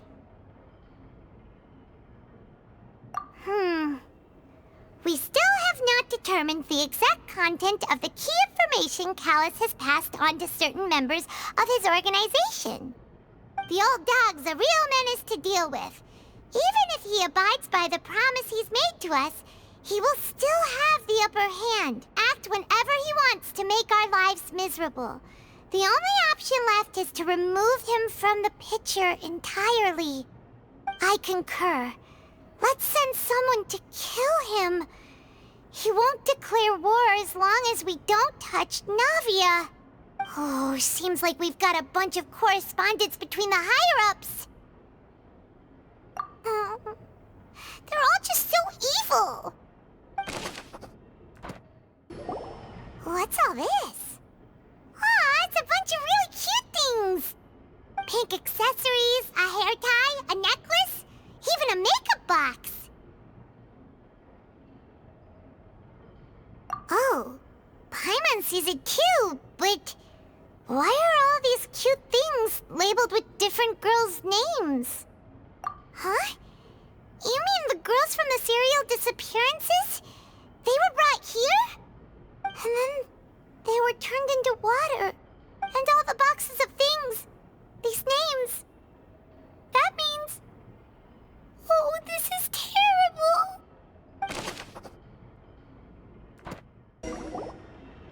We've looked at almost everything here, and it seems like our theories were spot on. But, yeah, we haven't found anything that reveals his true identity. No wonder even Neuvillette wasn't able to find anything. Whoever it is probably destroyed everything to do with that name a long time ago. That way, even if we bring all this back to the opera, we won't be able to identify the true culprit.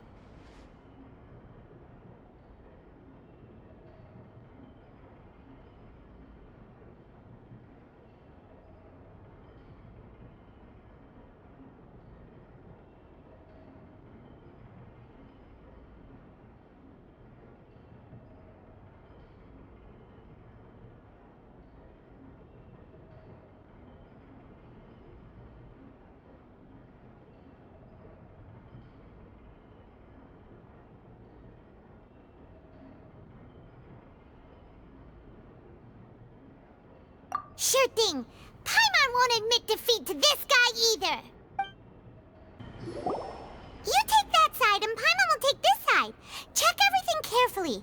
We'll find something for sure.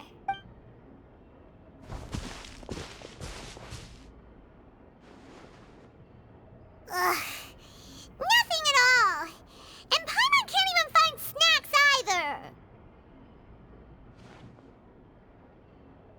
Whoa, really? Let Paimon see! Vinier. Isn't that Vache's lover's name? Then you found her diary. Let's see! Aw, it's just a normal diary chronicling their love story. She was so sweet, too. Oh, Paimon feels even worse for her now.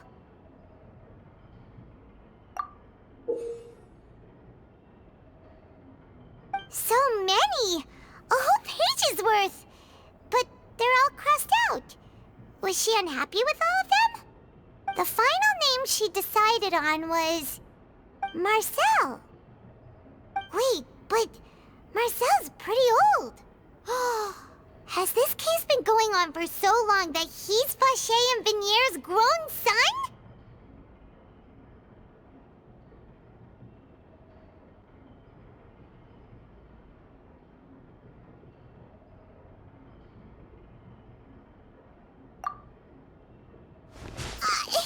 Hey!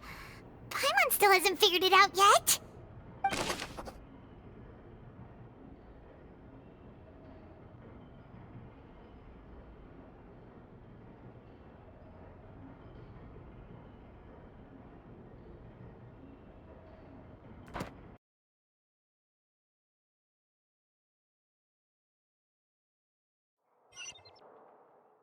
And whose image do you see, Marcel?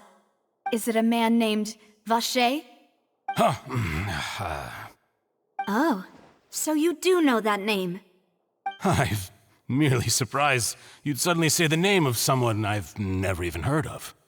I was waiting for you to say that. Navia! We're back! As expected of my partner. I just knew you'd return in the nick of time. Just how often do you intend to flout the rules of this court? It's all right, Monsieur Nervalette. Given their confidence, I expect they've found the crucial evidence.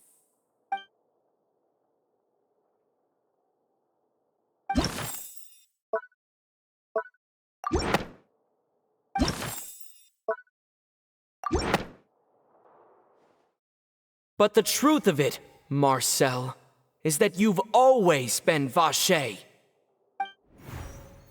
Huh? We've investigated your lair and we already know everything! After your lover, Venier, was dissolved, you kept abducting young women to experiment on the hopes of bringing her back to you! You even created Marcel as a new identity and destroyed all records of your past as Vacher! So that's it. Even the villains in opera performances rarely go that far. And with that, Marcel's motive has now been established. This information regarding your past also dismantles your prior timing defense. Well, Marcel, do you know where you went wrong?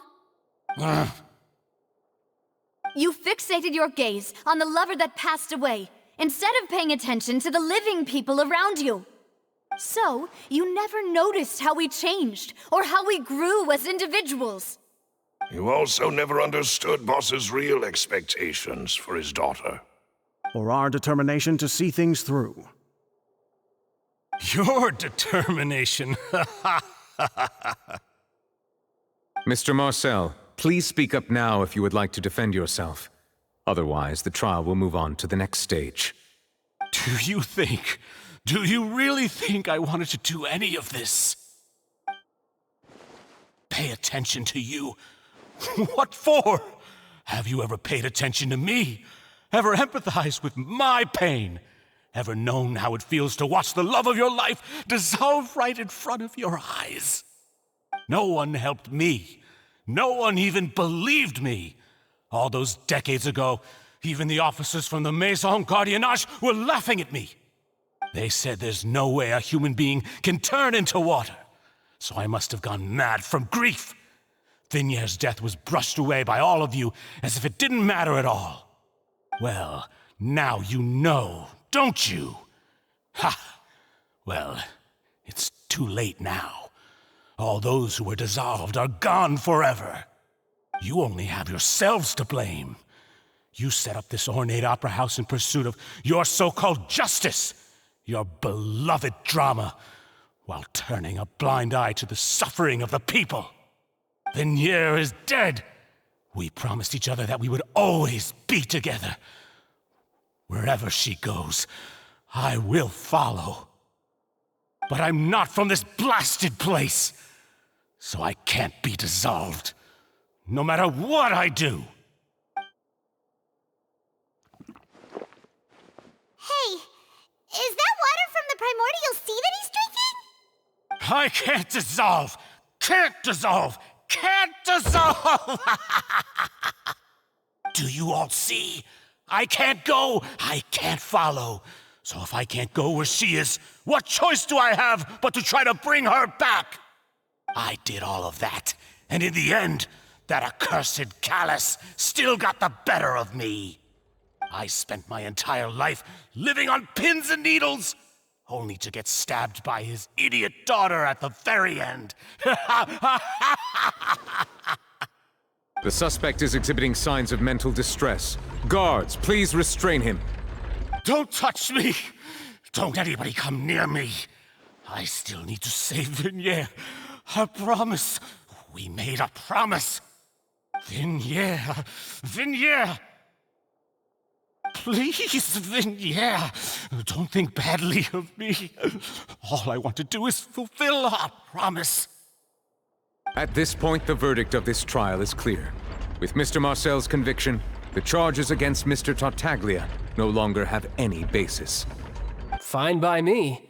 I was in a bad mood, but after a show like that, I'm actually feeling pretty good. Traveler, please submit all the evidence you have collected to the guards, so that I might review and summarize the truth behind the serial disappearances case.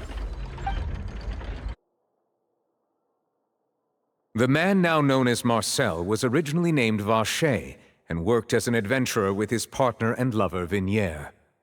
During an underwater expedition, Vignier accidentally came into contact with water from the primordial sea and was dissolved in front of Vacher as a result.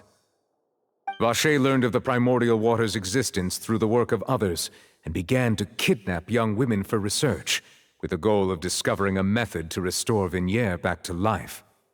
To cover his tracks, he invented the new alias of Marcel and began to operate a business in Poisson. During the course of his research, Vacher discovered that a diluted concoction of water from the primordial sea can induce feelings of euphoria, and began to manufacture and market synth. However, as he accumulated wealth to fund his continued research and expanded the scope, he came into conflict with Spina di Rosula. After exchanging blows with Spina di Rosula for many years, Vacher decided to assassinate their president Callus at a banquet.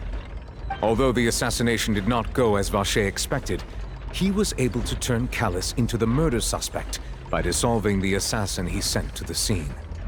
And just recently, Vacher attempted to frame Linny as the culprit of the serial disappearances case, using a similar method. However, his attempt to frame Linny failed, and the power of water from the primordial sea became public knowledge. This case also exposed enough of Vacher's machinations that he was eventually successfully charged in court. Thus concludes the enigmatic history of the serial disappearances case, with the truth revealed to all.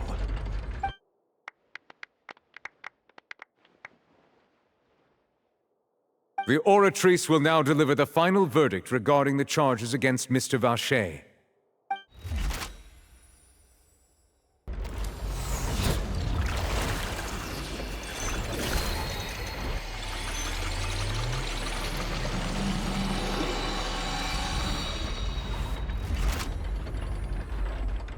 According to the judgment of the Oratrice Mécanique d'Analyse Cardinale, Mr. Vacher is guilty.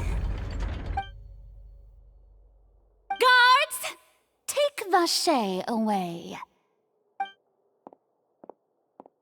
Good. It's what he deserves. With that, the serial disappearances case is over now. We really just witnessed history. Who would have thought the true culprit would be such a polite and well-spoken guy? Yippee! We helped Navia bring the bad guy to justice! He's hurt so many innocent people and now he's finally getting what he deserves! Huh? Are you okay? Demoiselle, you were absolutely brilliant. The day our late boss had always hoped for has finally come. You can rest easy now, knowing justice has been served. Yeah. It's finally over. It's all thanks to you guys. And my partner. See, Papa? Spina di Rosula's still doing well with me at the helm. Well now, hasn't this been a most delicious piece of drama? The villain has been caught, justice has been served, past wrongs have been righted, and it's a big ol' happy ending. Since it's been such a great show, I'll just let the false accusations against me slide. Either way, I've still got some business to attend to. So, if you'll excuse me... Please wait just one moment, Mr. Tartaglia. What now? None of this has anything to do with me. According to court protocol, since this trial was initiated due to a charge against you, a verdict must also be made regarding the initial charge before the trial can conclude. Oh, come on. Is this really necessary? Haven't you already caught the real criminal? Isn't it time for side characters like me to exit stage left? Please respect the laws of Fontaine. This has always been the rule. All right, but this sure is a lot of hassle. All I need to do is stand over there, right? Let's just get this over with. Through evidence presented in the public trial that was just held, it has been established that Mr. Tartaglia has no direct connection to the serial disappearances case. The guilty party has been identified, and thus it is logical to suppose Mr. Tartaglia is innocent of the charges. We now turn to the Oratrice Mécanique d'Analyse Cardinale to render the final verdict on the charges.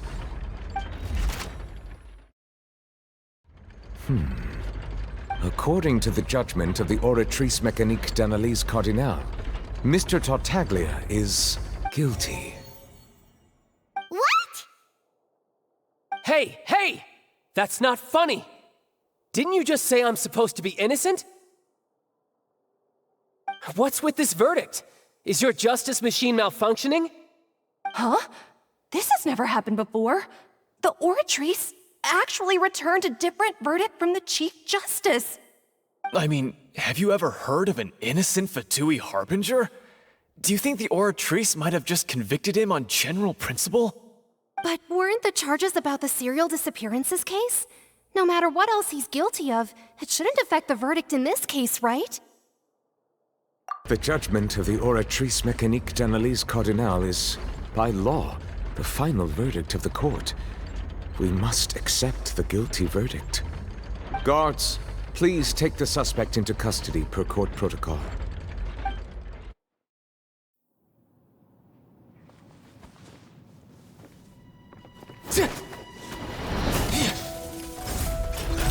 So this is how justice is done in Fontaine. What a joke. You've got your rules. Well, I've got mine too!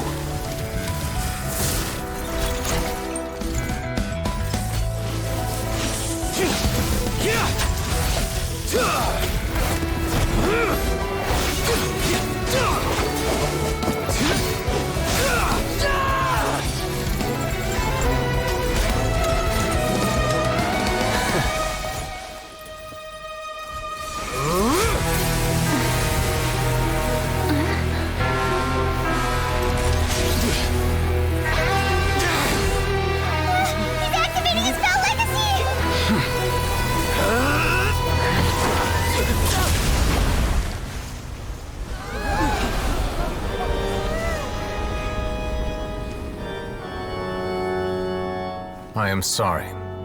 If you have been wronged, we will find the truth. But the rules of the court must be upheld.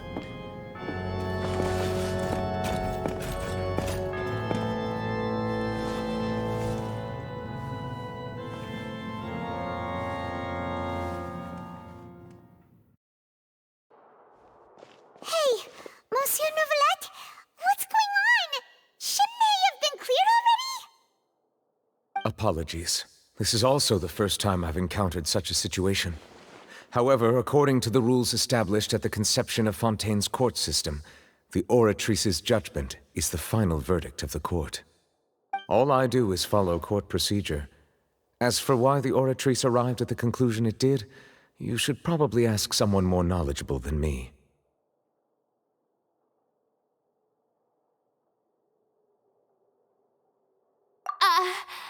Why are you looking at me? I had nothing to do with it! I don't know what happened there either! Hey, stop staring at me! What does Lady Farina mean by that?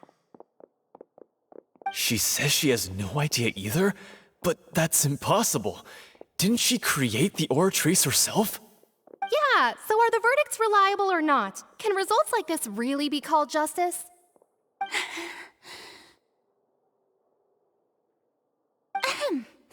My dearest citizens, did you really think we'd allow an incorrect verdict to be handed out in this court? Did you really believe that the judgment could be mistaken or be the result of some sort of random mishap? Don't tell me you thought even I had been blindsided by the Oratrice's result. But the way she looked just now, it was pretty obvious she had no idea what was going on. However, given the state of things, I shall give you an explanation.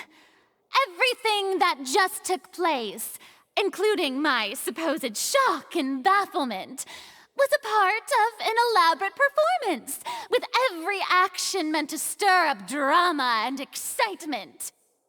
And, of course, for every performance, there is a script. Everything has unfolded exactly as I expected from the very beginning. As the embodiment of the very concept of justice, the Oratrice shall never render an arbitrary judgment! If you thought Child had nothing to do with the serial disappearances case, it is only because you've been blinded by the superficial appearance of innocence. Everything he's done, not to mention the danger he poses, are beyond ordinary comprehension and completely unforgivable! All shall be revealed in time. You will come to understand my noble intentions, as well as the absolute correctness of the Oratrice's verdict.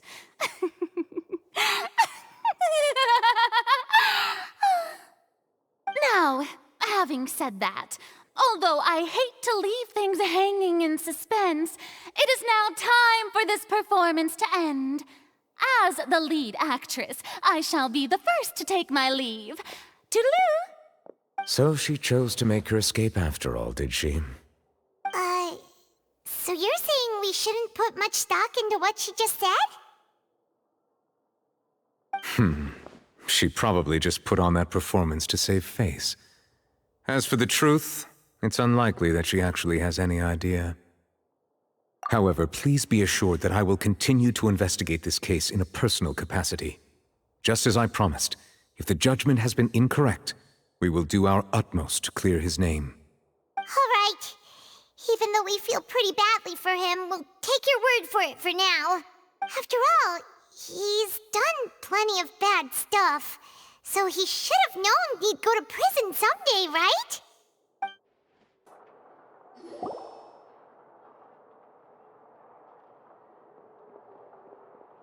Hey, what are you doing? Quick, stop him! Traveler! Hey! Traveler!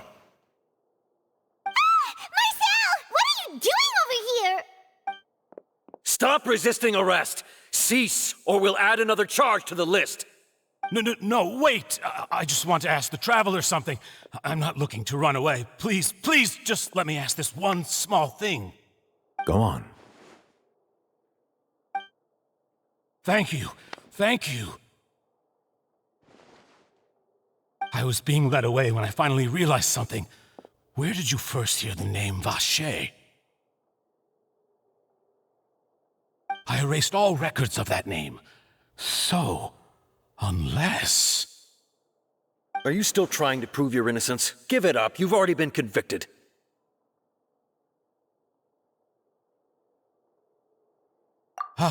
Really? You did? You're sure? You met her? But how could that be? How did you manage to do it? The Fountain of Lucine? Then she's been so close to me all along. And I just never... Please give me a chance to talk to her again. Just let the Traveler take me to the fountain to see her one last time. This is the last request I'll ever make in my life. You can do whatever you want to me afterwards. I don't care. What? Give an inch and you want to take a mile? Do you think serial killers get to make requests like that? Paimon agrees. Why should we give him what he wants when he's only done a ton of super terrible things? This request, is it worth as much to you as your life? Of course! Wait, no. It's worth even more than my life. Humans. Will they betray the instinct to live just to satisfy spiritual needs? Very well. I will grant your request. Your Honor, I fear that... I will go with him.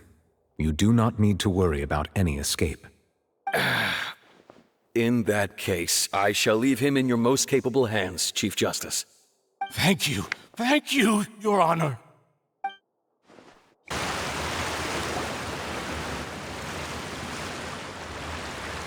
Is this the place? You said she's here, but what do I need to do to see her?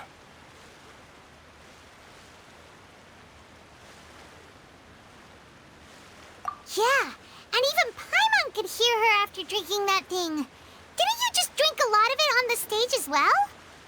Oh, in that case... Vache! Ah! Yes, that's it! So you heard it too! Vinier, it's me! It's me, Vache! Vache? Vache? I'm here! I'm here! Where are you, Vignier? I'm coming for you. I'm finally here for you. Hey, wait! Be careful! Hey, wait!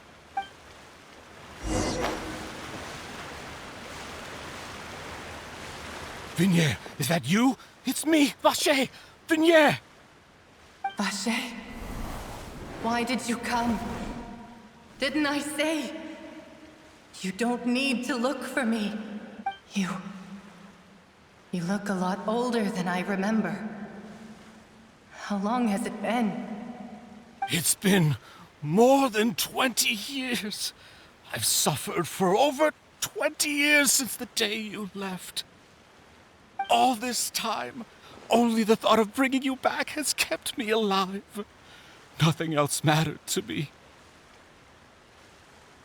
I must be dreaming. Who would have thought I'd get the chance to tell you all of my feelings like this? Vignier, you are my everything. I really don't know how I could live without you. But Vache, if you ask me, this world would be better off without you. What are you saying? If not for you, I would have finished my law degree and probably become a top-tier attorney one day. If not for you, I would have continued to pursue my love of the arts, and my works would have been displayed in the Palais Mermonia itself. If not for you, I would at least have been able to take care of my mother. And she would not have grown old and died alone, with nothing but the tears on her cheeks. It's all because of your selfishness, Vache. It's all because of you. You... Wait, you are not Vignier. Who are you? You're right. I am not Vignier. I am the sacrifices. Every woman who died by your hand, as our bodies dissolved, our consciousnesses flowed back to the primordial sea. Our thoughts circulated endlessly within the primordial sea, and we were no longer individuals. But we became one, just as streams of water come together in the sea. I'm Cressy. I'm Lemony. I'm Azine. The only one I am not is Vignier. Why? But then, where is Vignier? She doesn't want to see you anymore. Every tendril of her consciousness is avoiding you. This is what you get for your selfishness. Your selfishness robbed us of our lives and our futures. You said time and time again that you'd do any and everything for her.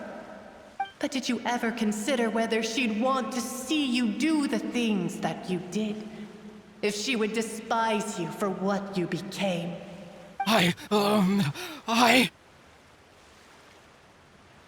You are a liar, a heartless murderer, and a cowardly narcissist. The only thing you are not is Vignier's beloved. From the moment your first victim died and her consciousness merged with Vignier's, she has had nothing but pure hatred for you.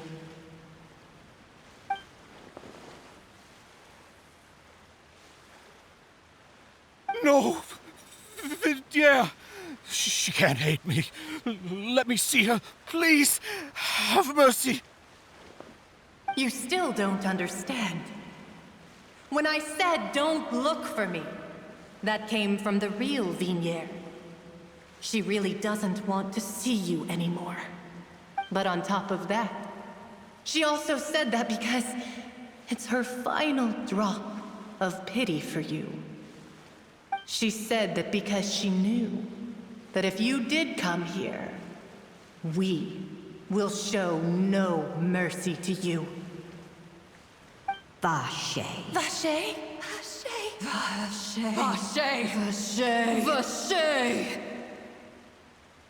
Drown.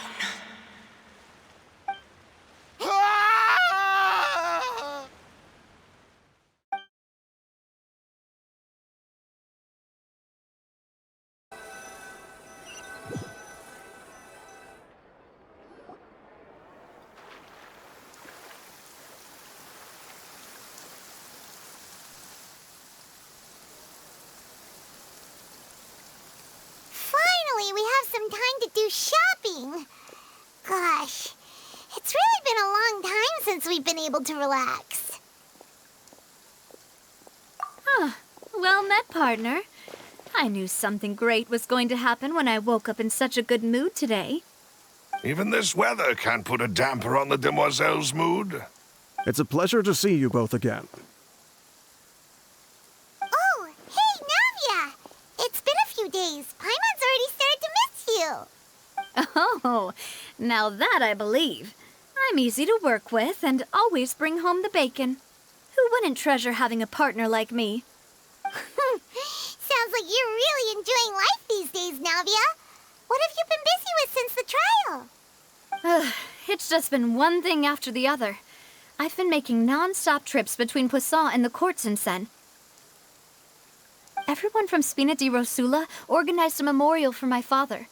We never held a memorial when he first died, since everyone knew that even if we held one back then, no one was going to come.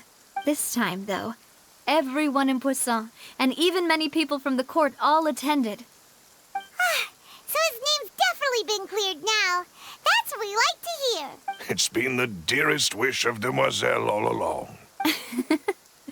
That blasted stubborn fool. I was right to put my faith in him. I'm so glad I didn't give up on the case all those years ago. Oh, by the way, I ran into Charlotte just after I left the memorial service. Well, maybe it'd be more accurate to say I knew she would be there, and there was no way she'd just let me go. Huh? So you know Charlotte too? The Charlotte? Journalist from the Steambird? Yeah, way back when I first became the president of the Spina di Rosula, she was all over me. Wouldn't take no for an answer. I believe the story was called The True Heart of Darkness, Secret Tales of the Yellow Rose. To be fair, though, it was a really flattering feature. So, we've been on pretty good terms ever since. She was trying to lean on our friendship to get me to do an exclusive piece on the serial disappearances case. Oh yeah, she told us about that. She's always been super interested in that case, so now her wish has finally come true too. Anyway, I told her to make sure that when she writes about you guys entering the opera house with the critical evidence, that you both sound really cool. Now that's another thing to look forward to. We trust Charlotte's skills with a pen for sure. Oh, and in other news, I also took Clarand out for a meal. Oh, are you two on better terms now? While you were investigating Vache's headquarters, Clarand gave testimony on my father's behalf. It was thanks to her that we were able to turn the tide. I wanted to thank her. I mean, there's also no point in being awkward all the time, so we took the chance to reconcile with each other. Oh, that's great. Paimon also thought Clarand wasn't actually a bad person. It's always good to have more friends. Anyway, now that the case has finally been solved, perhaps it will slowly begin to fade from the public consciousness. Oh, actually, there's still one last thing I need to do. What is it? I should pay a visit to my father's grave and tell him the truth of what happened, as well as how it all ended. And on top of that, just how much people still look up to him, to this day. That includes me, too. Miss Navia. Indeed. We want to go too! We also think Callus is a really admirable person. Sure thing. I'd like you two to share the moment with me. After all, without you, there might not have been such a positive ending. And in that case, everyone, let's be off. Considering the recent weather, we'll be lucky if we can reach Poisson before dark. Yeah, you're right. It's been raining non-stop for a few days now. This is where my father's grave is. To be perfectly honest, even I haven't been back here for a long time. Huh? There's someone there already. Wait. That figure. It can't be... Isn't that Nervalette? Why would the Chief Justice be here? Huh? Navia? My apologies. I should have asked before coming to pay my respects. Don't say that. Sorry about that. Oh, I was trying to say there's no need for you to apologize. I wanted to show my father how much I've grown. But still, I doubt I've grown to the point that even the Chief Justice would feel compelled to apologize to me over and over. In that case, I will stop apologizing for now. You really could use some pointers on understanding human emotions, Monsieur Neuvillette. In any case, why did you come to Poisson? Well, ever since that day, I've been turning a question over and over in my head. Just what is justice, anyway? There was once a time when I didn't want to believe that there could be anything more important to humans than life itself. Oh, rather than that, it's probably more truthful to say I didn't believe humans were capable of resisting the most basic instinct of living things.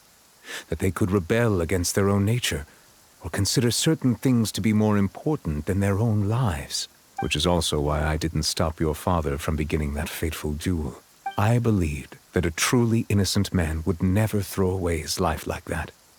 That there was nothing, should have been nothing more important than one's own continued survival. But Mr. Callis proved me utterly and decisively wrong. If not for his sacrifice, the serial disappearances case would have remained unsolved to this day. Mr. Callis made the choice he did for his daughter, for his associates, and for many people completely unrelated to him.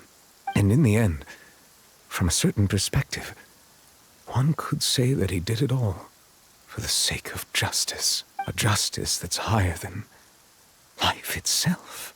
So, you asked me why I came here. I just wanted to say my apologies to Mr. Callis in person. I should have noticed all of this much sooner. This regret has filled me with a sadness that has haunted me for days. That high and mighty chair in the Opera Epiclese indeed insulates one from many important things. Spina di Rosula, thank you so much for your hard work and perseverance. I'm sorry for being mad at you before. So, you're actually one of those types that's cold on the outside, but pretty thoughtful on the inside, huh? That reminds me of Silver, one of my guys. Sorry about that. Self-expression is not one of my strong suits. Didn't I just say you don't need to apologize?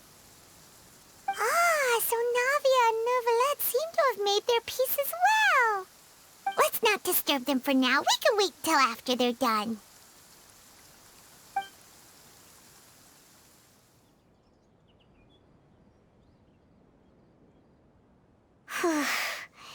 Paimon's never paid respects at someone's grave before. Did Paimon do anything rude there? Huh? Oh, Paimon didn't know that was a thing. But Paimon doesn't know what she would do if she can't fly. Oh no. Paimon hopes Miss Navia won't be too mad.